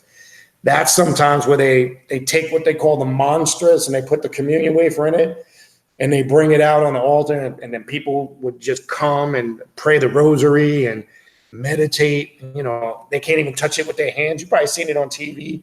The priest has to put this cape on and he can't touch it. He's got to put the garb around his hand to lift it up because it represents, Jesus, right? But really, if you look at it, it's a sun, an actual sun, because it's gold and it has rays on it. It's actually the rays of the sun. And it's deep when you really go, when I go back and look at it from an occult perspective, and in the center of it, of that sun, they put the Eucharist, which is supposed to represent Christ, right? Now, it's representing not the S-O-N sun, but the S-U-N sun, right? And then when you go into the book of Malachi, what does it say in the 2nd chapter? The Son of Righteousness shall come with healing in its wings. And Christian scholars will tell you that's Jesus, but in Hebrew, it's Shemesh. It's not. And in English, it's spelled S-U-N. I'm saying that to say they're sun worshipers. They just, literally, they worship the sun. And what's the first thing that they do on Easter? What's the traditional Easter Mass? Before the sun rises. The word Easter comes from what Greek word? Asta. Who's Asta, the Greek sun goddess, right? So they worship the sun. They always have. It's the same thing with the Muslims. A whole other story. I'm going to get into all that shit now. But then you just do the basic math. If Christ died and rose 3 days later, that would be a Monday, not a Sunday. Do the math. But they tie it into the sun god. The whole Catholic Church is centered around the sun god. And that's why they worship on Sunday, right? The Sabbath, according to the scriptures, is Friday night to Saturday night. Why do Catholics say that their Sabbath or holy day is on a Sunday? Do the math. All right, see who we got here. Caller, what's your name? Where you calling from? Their Sabbath or holy day. Hello, caller. Hey, what's good, Brother Baniti? What's going on? You turned down your back volume because you had feedback. It's gone. I think it's gone now. Yeah, I just turned it down. I Okay. had you on. No problem. This is a Stuff Dog. What's going on, brother? How you been? Man, I can't complain, man. How about you? I can't complain. Nobody would listen. I heard that, man. That's one of my favorite things. I like what you're doing here, man. It's very insightful. You know, I've been watching you for a while, and you know, I kind of had some questions for you. Sure. I was trying to get in contact with you a couple of times.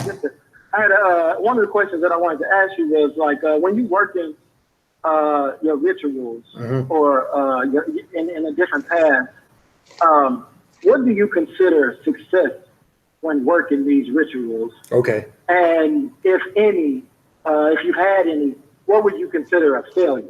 That's one part of my question. I got another part after that. All right. Well, let me answer that. That's a really good question. What I consider success, one, it depends on the ritual I'm working for, the purpose that I'm working it for. Now, I don't really do ritualistic work for a lot of materialistic things because my approach in my ritualistic work in general is I'm always doing work for increased knowledge, power, and wisdom. That's what I focus on in all my ritualistic work, because I know if I have those things, all the other physical materialistic shit's going to come naturally. So that's how I gauge my success.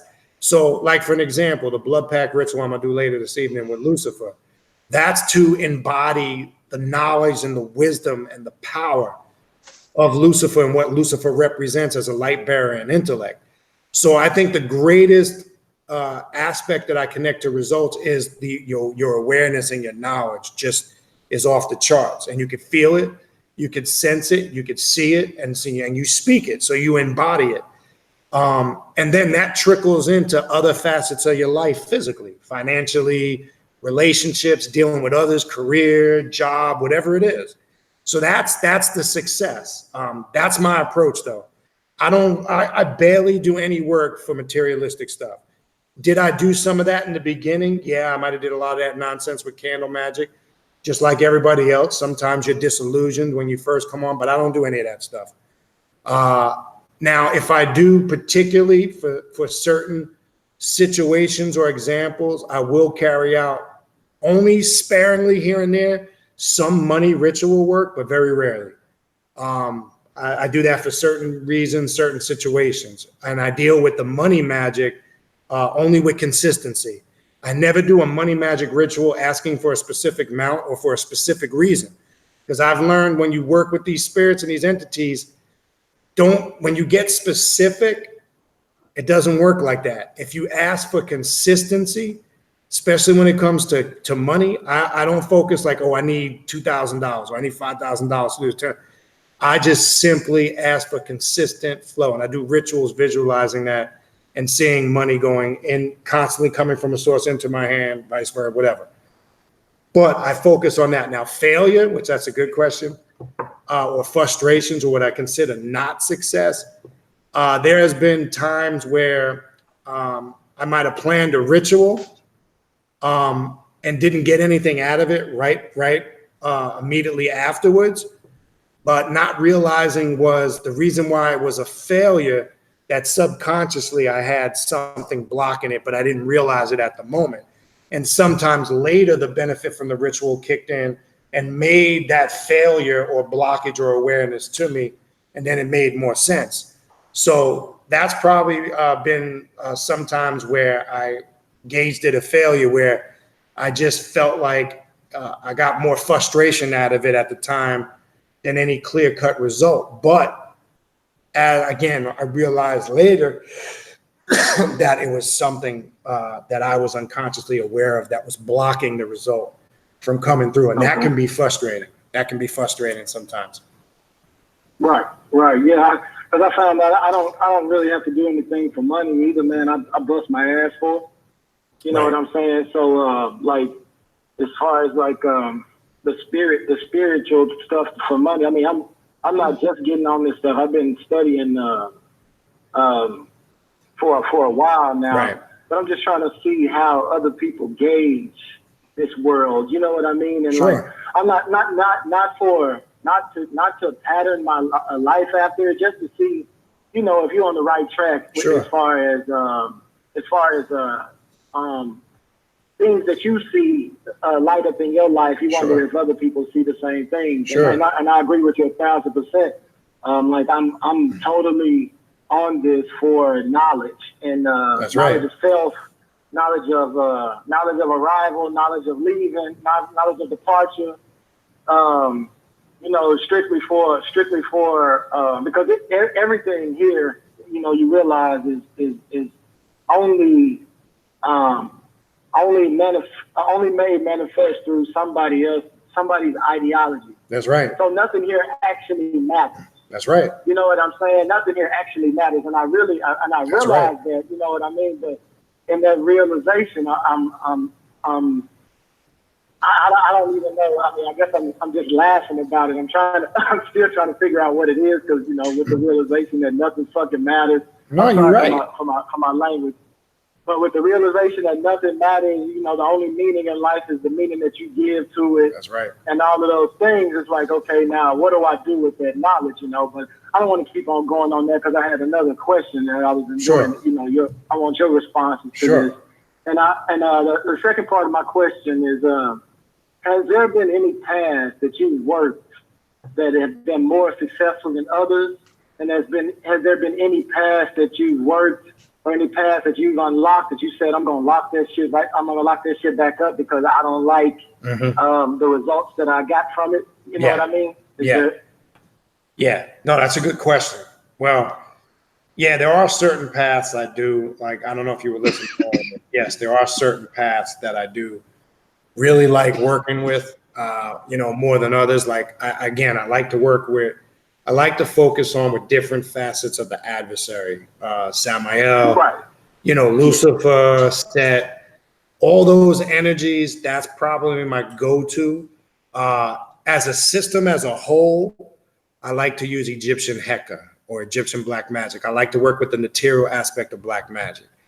If you would ask me what, in regards to the first part of your question. Now, I can't really say there's been a particular system that I fuck with and opened up and said, nah, I'm closing that forever, not really fucking with it.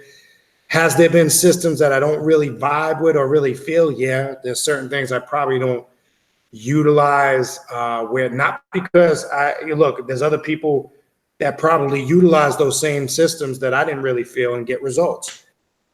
So yeah, there has been certain systems or aspect that I probably have shut down and don't really work with as much or next to none. But there was not really anything offhand that I can think of that, like, I just put the lid on it and don't want to fuck with it because I was scared or something traumatic happened. I can't really say that. And I'm only saying that not because I'm special. I think that comes to doing my work and my research. I never approach anything with fear, because I don't fear anything. I always go into my work with knowing I'm in control. I command this energy. The energy doesn't command me. So I would say where I shut something down is if I don't resonate with it, and that will happen. And let me give you an example. Like, some people, you know, might work with Babylonian magic, for an example. Now, I'll work with Leviathan, Tiamat, that aspect of it. Some like to get real in depth with like Orishkagao and Kingu and Apsu. I just don't really vibe with that on a hardcore level. So yeah, there's been points where I'll kind of put the lid on it for those reasons, but I can't really think of anything that like frightened me and I had to shut it down. Nothing comes to mind. Do you think? I don't mean to cut you off. No, go ahead. Do you think the reason that you don't vibe with something is because you've already unlocked that path, maybe through something else that you've done, or maybe not even actively looking at it? Big time. You know what it's like?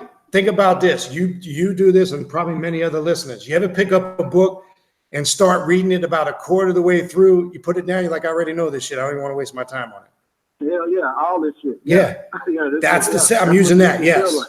That's the greatest way to describe it. That's exactly how I feel. I don't feel like, I feel like I already got this. I know this.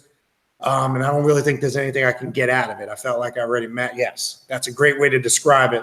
And that's why I use the book analogy. Now I find myself, and that's why I got the Scribed app. I'll find myself, I got the Scribed app a few years back because you could probably find most books on there and preview them. And so now before I spend money on a hardcore copy of the book, I'll preview it digitally. And then I get that feeling sometimes with books like, oh, no, I don't want to bother with this shit. I already know this shit is a waste of time. So yes, the way you described it is just another way of conveying that, most definitely. Okay.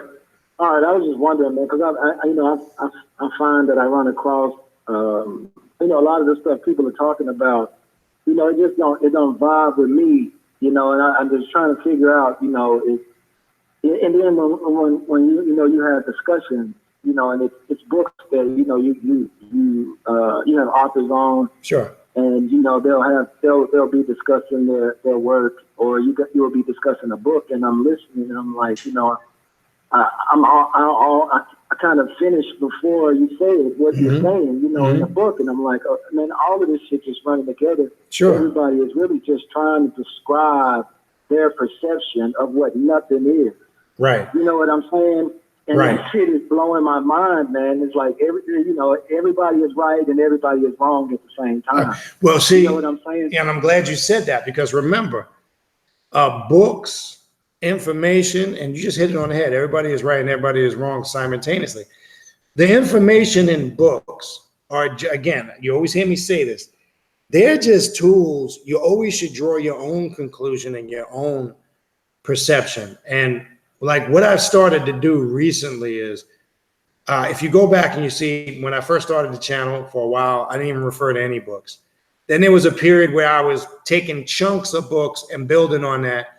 And now I'll just take excerpts, more so from documents, not so books, just as a building block. But the reason why, like you said, you might be going through information of a book and you can kind of finish it before if I'm saying something or we're reading from something, again, that's a good thing because it shows you already have the awareness. And I'm sure there's a lot of other people do the same thing. So the book, anything, in any case, books should only be used just to assist you in your own perception and drawing your own conclusion. But you hit it on the head when you said, you just basically described perception in a nutshell, where everybody is right and everybody is wrong simultaneously. Why? Because everybody's going to come with their own perspective, which creates the illusion to the person who has their own perspective that it's right or it's wrong. You understand? Yeah, yeah. And that's why you feel like that, and that's a good thing. So yeah, that you always have your own conclusion and your own perspective, most definitely. Yeah, man. I don't even argue with people anymore. Me neither. I just let people. I just let people live from their point of perspective. And man, because it's I find it pointless, to even tell people that they have a perspective. And that, if they don't use it, somebody else will. You guys talk about vampirism all the time. Right. And, you could, there's an imaginary form of it, I guess. I won't call it imaginary. I would call it, No. I got no problem with that word. Imaginary goes into the word image. And we're always, No. That's fine. I didn't want to diminish it because I was going to say that there's a physical form of vampirism. There is, the 9 to 5. Right. And I was just making reference to to if people don't use their energy, somebody's going to use it for them. Energy is going to be used regardless of who's wielding it. That's right. I just wanted to. Those are the only questions I had, man. I ain't gonna keep you there. I've been on for a while, but you're doing some good work, bro. I appreciate it. I appreciate the questions, brother. Good questions. No doubt, homie. No doubt, man. You have a good one, and everybody stay up. All right, peace.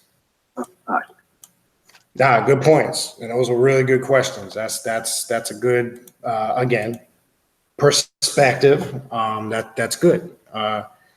And I had no problem. Imagery, because like the Stuffed Dog made a good point with vampirism. There is a objective and a subjective approach to it, like everything else. And images is important because our imagination, which creates those images, is a form of us tapping into our subjective realm and creating our universes, our multiverses. Now, I work more with vampirism with the astral aspect of it. I don't really deal with all that physical stuff.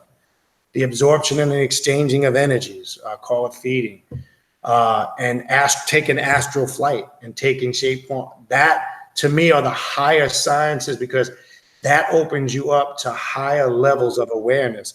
When you can discipline yourself to vibrate out of person, place, and thing and become 4-dimensional beyond, that's where the awareness starts to open up on a whole nother level.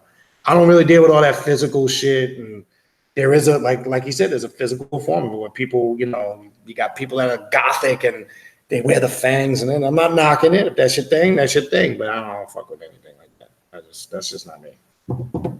But anyway, what else we got? Anything in the chat? We get to wrap this up in a minute or two here. Yeah, there was something else in the chat. If you want to shut it down, we can shut it down. What is it in the chat? We'll shut it down after that. Okay, and so I think there's 3. I'm sorry. Stuffed Dog was talking about also the 9 to 5. That is a form of physical vampirism too. Like, go ahead. Oh. He was just clarifying something that I said. Oh. But go ahead. Okay. What you got? We lost it, Question from Cinnamon and Sage. Cinnamon and Sage. Yeah, Cinnamon sound like they live in New York somewhere. Okay. Oh shit. Where they from? Where they from? I don't know. I'm just blabbing as usual. What do you identify yourself as? I know are you a witch, vampire, necromancer, or whatever?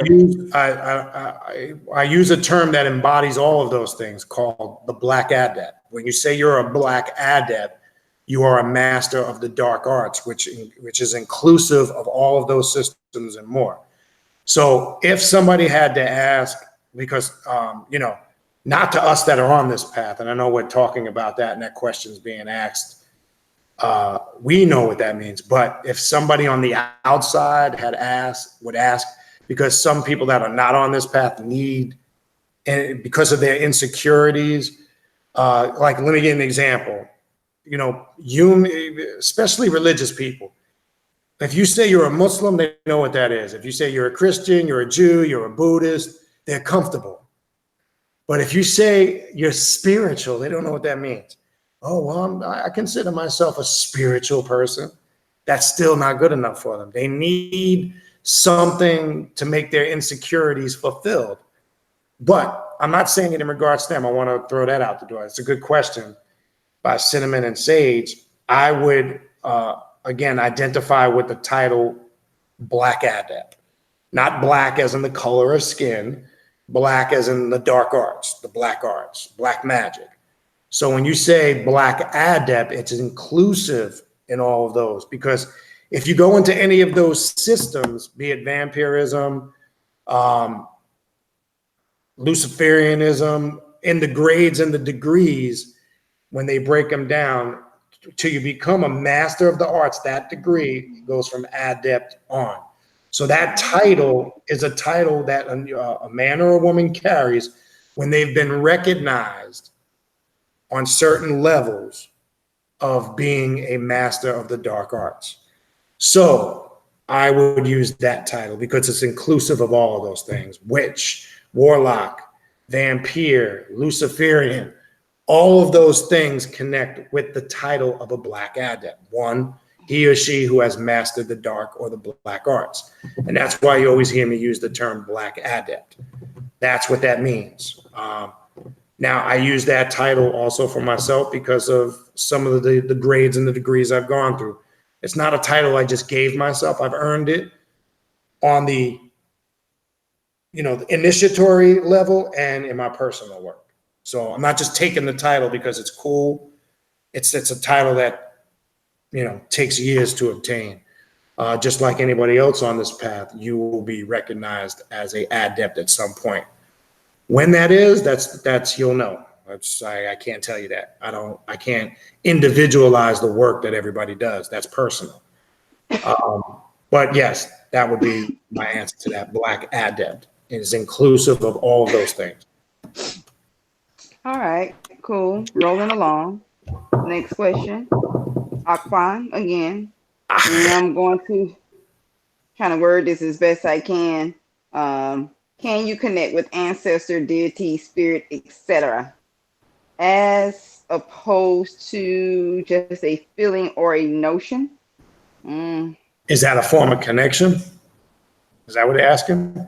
A feeling or a That's notion? how I kind of, that's how I kind of took it as the way it was kind of. Because Maybe it was typing that's kind the of way the fast. question is being formulated. All right, I'm going to use for an example, in IFA, right? There's a term getting mounted by the spirit and touched by the spirit, right? So getting a feeling or a notion would be what we would call touched by the spirit, because it creates and incites a certain awareness that you can confirm within, clearly confirm within. So if that's if that's how the question was being asked, the answer to that is yes, that definitely can happen.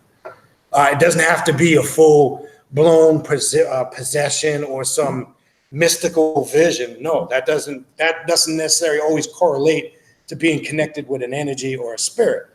Yes, sometimes it's just that inner awareness, that notion, that feeling, most definitely. And a lot of people probably experience that more on a regular level than the other aspects. Usually through ritualistic work is where those more intense aspects are experienced. Like for an example, at an intense drumming for the spirits, right? That's where usually you will experience and see, whether it's yourself or others, full-blown possessions where the spirits mount and possess individuals. Whereas you could be doing a simple meditation or reading something and get this feeling.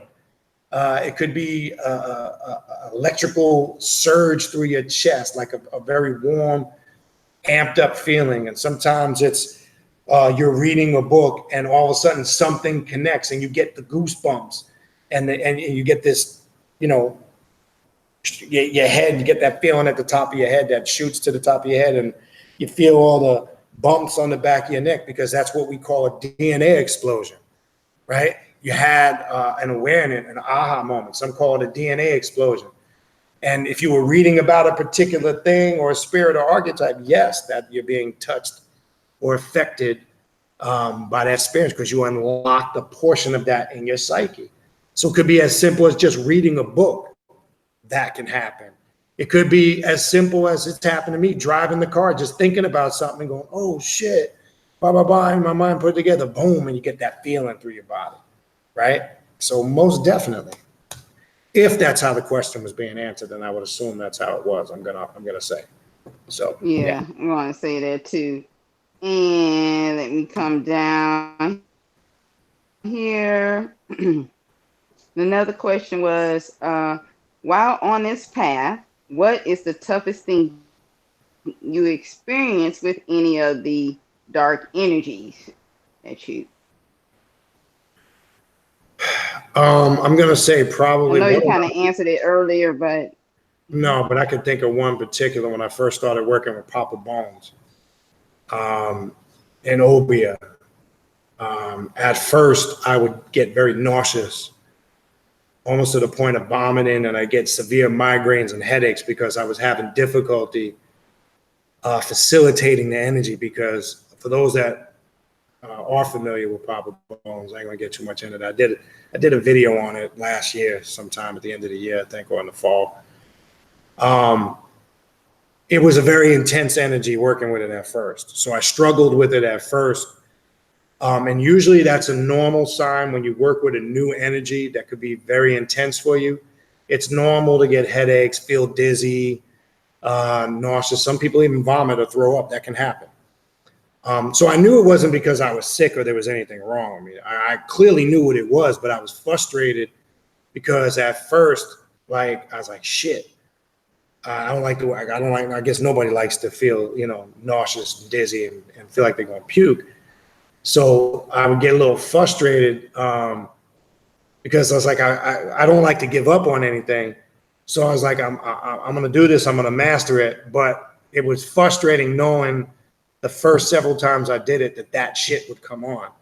So that was frustrating for me, dealing with the nausea, feeling like I didn't really ever puke. I dry heaved a few times. And I would get this smell when I would start working with Papa Bones, that this odor would come. It's not that it was like a pungent, horrible odor, but it was like, it smelled like the forest and herbs and just a combination of like if I was in around the water and forest and a whole conglomeration of herbs and trees, but it was so overwhelming and strong. And then I would just feel, because when you access Papa Bones, he's called Papa Bones because it's ritualistic work you do for him to inhibit every bone in your body, literally every bone. And it starts with the cranium. So when I would invoke the spirit and bring it upon my head, I just get a pounding headache. I felt like I want to throw up and vomit, until I realized I was just so over anxious and my anxiety was creating that. And then I would get, my adrenaline would start rushing, and that was creating the nausea, the vomiting, and the headaches. So as I started to figure it out, I would just make sure I kept myself relaxed. When I felt the energy coming on in the ritualistic work, especially as a part where if you do some ritualistic work, he likes apricot brandy. And when you do the invocations and you drink the apricot brandy, man, even talking about it now, I can kind of feel it. I'd start to sweat profusely. I'd start to sweat heavily, start feeling nauseous, vomiting. But then when, again, I controlled my breathing and I relaxed. And when I felt it coming on, I would just relax and I wouldn't get myself anxious and excited. And now I don't have that problem no more with the nausea, the vomiting, or feeling like I'm going to vomit, and headaches. So now when I smell the odor, it's like a signal for me to relax my breathing, because that would always be the telltale sign, which would get me excited. And because when I smelled the odor, I knew that was the presence of the spirit. And so I would say to myself, okay, there's the fucking odor. It smells like the forest, trees, herbs, water, like river water. And I said, okay, the spirit, it's here. So then I would get excited. But now when I smell that, that's like my cue now. All right, calm down, relax your breathing, and let the spirit just work. So that would probably be my, my best answer to that. All right. I think this is going to be the last question. Okay. Hey, Jack, what's up? You in the house? Jack is in the house. Jack, are you still here, brother? You never came through, man. What's going on, brother?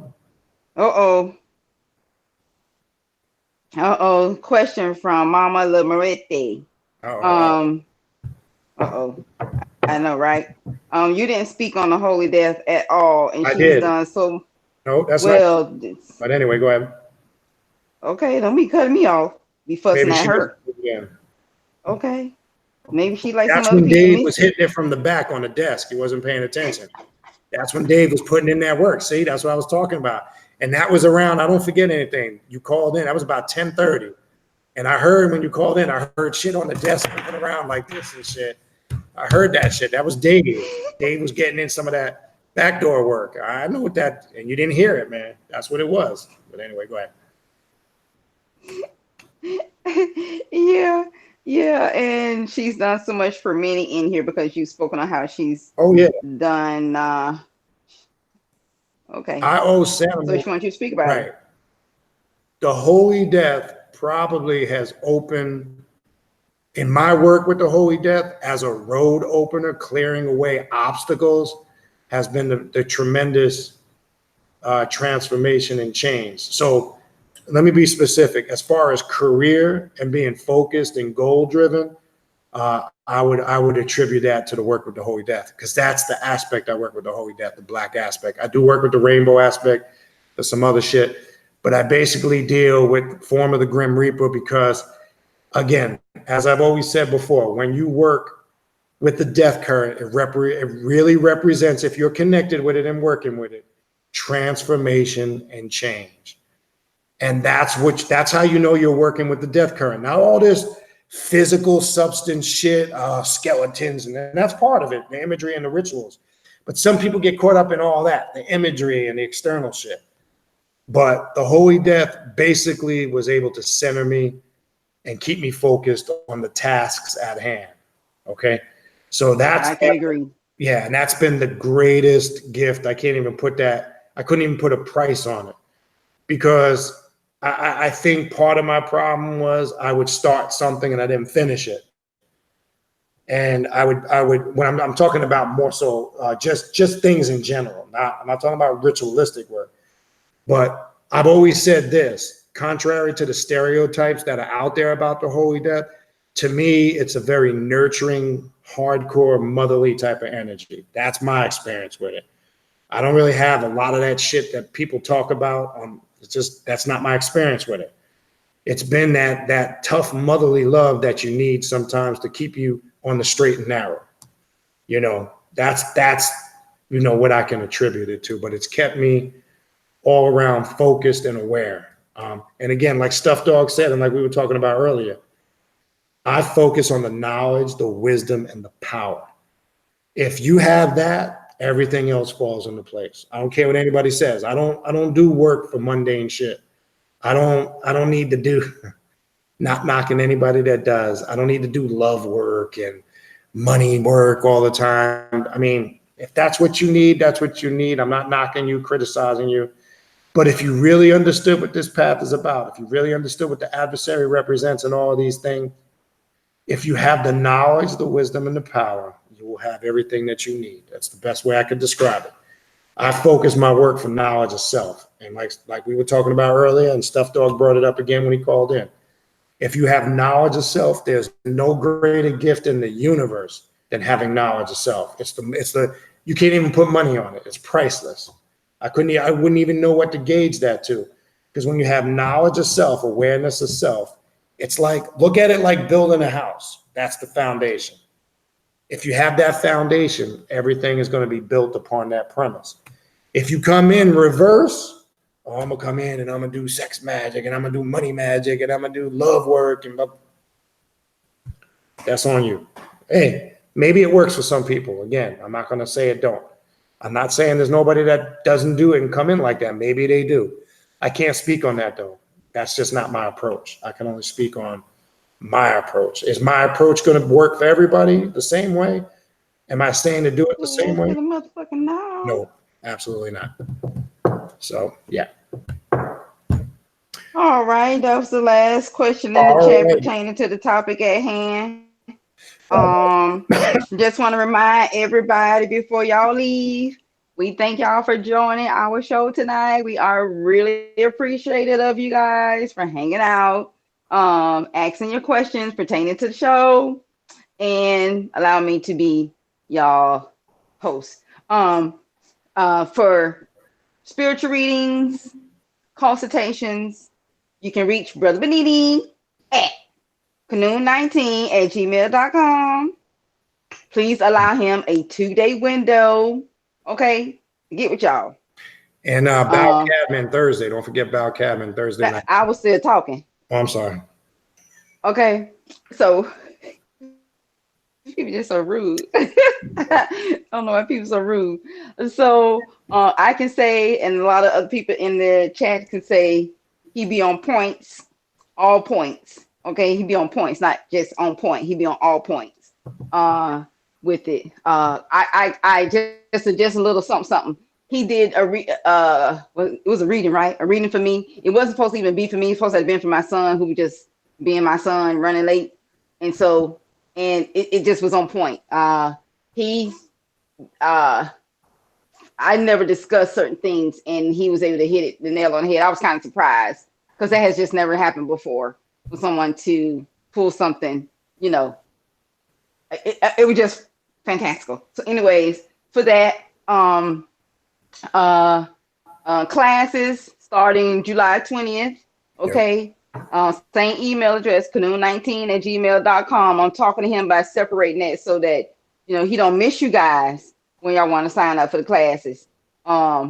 classes be fire. I have grown. I have learned a lot from the classes, and I'm only speaking from my experience. You're gonna gain. You're gonna get what you don't get on YouTube. Trust when I tell you that. Okay, that's that. Canoe 19. Please follow the gram, the Facebooky. You know, stay up to date on all shit. Primal the Chaos. Tell them about your page too for your stuff. Don't forget your page. Also, people just keep interrupting me. I'm the host. Okay, yes. Thank you, guest. Okay. I'm gonna fall back.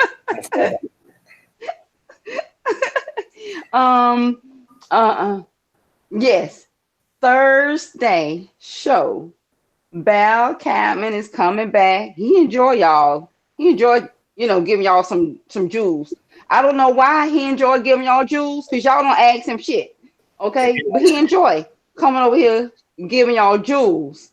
So when he come in, please have some questions. It's on the Vibe and Tiamat. Do a quick search, do a quick read, get some little knowledge if you don't have a lot of time in your day. What? Raven, he has a book on it too. You can his book. It's like Kindle version $6.99, and I think the hardback is like $11 or $12.99. All right, y'all heard all that.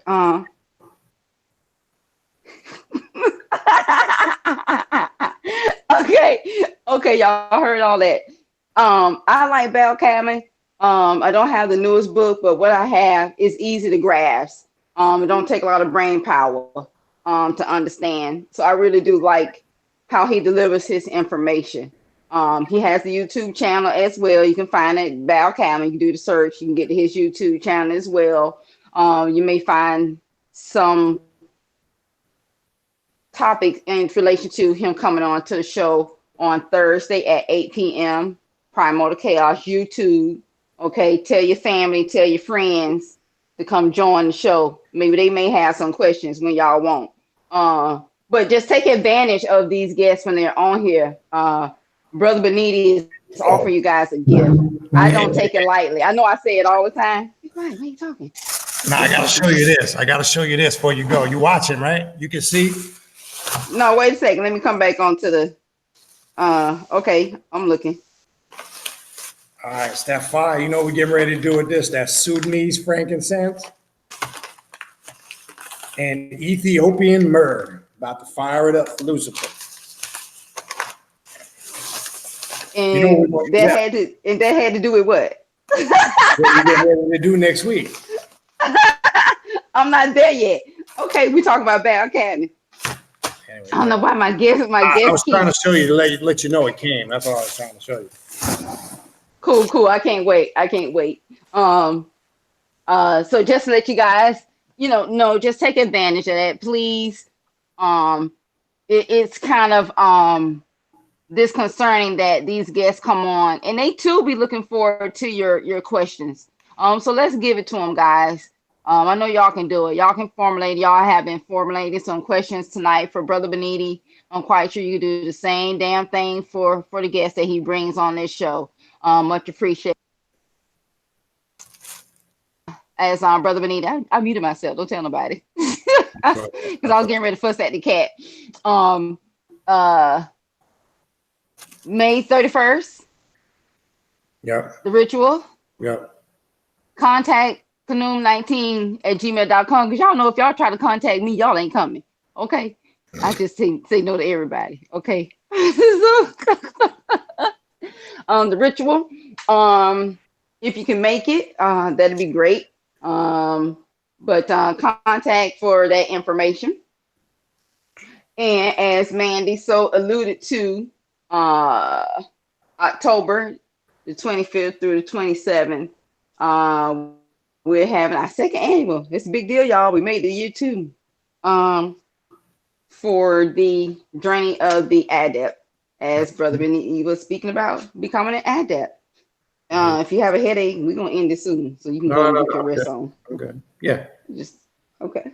All right. So y'all can contact him. Same email address. Go figure. It's just one email address. Nothing difficult. To find out more details, we're going to have presentations. I like to say it that way. Presentations. Workshops. We're trying to put something together really nice for you guys. I'm going to do some things, got some things cooking in the lab. I want to see how I can educate you guys on some herbs, because I deal in that too. Like I just did a little quick herb for my cousin. She wasn't feeling well and she's good to go the next day. That's what I do. Okay. That's my gift. That's my gift that's what the spirits gave me to give to y'all folks. So am I missing anything? I think I hit it. Right? No, Am I that's missing it. anything? Then just for that event, again, if I know some of you guys are coming, if anybody is coming or planning to come in and you would like to do a presentation, let us know in advance. Well, let us know what the topic is, and so we could possibly get you in on the schedule. Topic and length. How long you think you would need to present your topic? Well, we try to keep everybody. What did we keep everybody to last time? It was like, and we still didn't have enough time, but what did we keep everybody to, like 30 to 45 minutes? Yeah. Yep. Yeah. So, yeah, roughly 30 to 45 minutes. So, and shit, we couldn't even get because we try to leave a little room for Q&A, you know? Yeah. Try to leave a little room for Q&A. And we do have workings. We have rituals. We do rituals. So you get that in too. You get that group ritual experience in. I don't know if we're going to do anything at the cemetery this year. We did something at the cemetery last year. Yeah, something at the beach, and then we did something in the chamber room. Something at the beach. Yep. Yeah, we'll probably we'll do an outdoor working. Not sure offhand, but we'll come up with something. I couldn't even tell you what that's going to be, but it'll be something. And so that's it. Oh, ravenheka.com, ravenheka.com. If you don't see something, I'm building out my site. It's a 2-woman show. I'm blessed to have a 3rd daughter. I'm blessed to have a good family too. Okay. But building out the site, if you don't see something, questions, it's ravenheka@gmail.com. I do everything from, okay, let me explain it out too. So all my shit, all my shit is not even on the website, number A. Number B is that it's all natural. Trust me, guys. I don't add no detergents to my shit. I don't add, it's all natural, and it's all essential oils. There's combinations are combinations for a reason, and I'm trying to build that out on the site for you guys to explain. It's just not, some of them can it lends to this world. Other people may not get it when they see the combination, but you guys should get it when you see the combination. I'm just gonna say that is that. And I just incorporate a lot of stuff. So if you have questions on anything, let me know. That's it. All right, people. I appreciate it. Lucifer calls. It's about time to do some work before it get too late. And we'll see everybody on Thursday night, 8 o'clock Eastern Standard Time. Peace. Peace.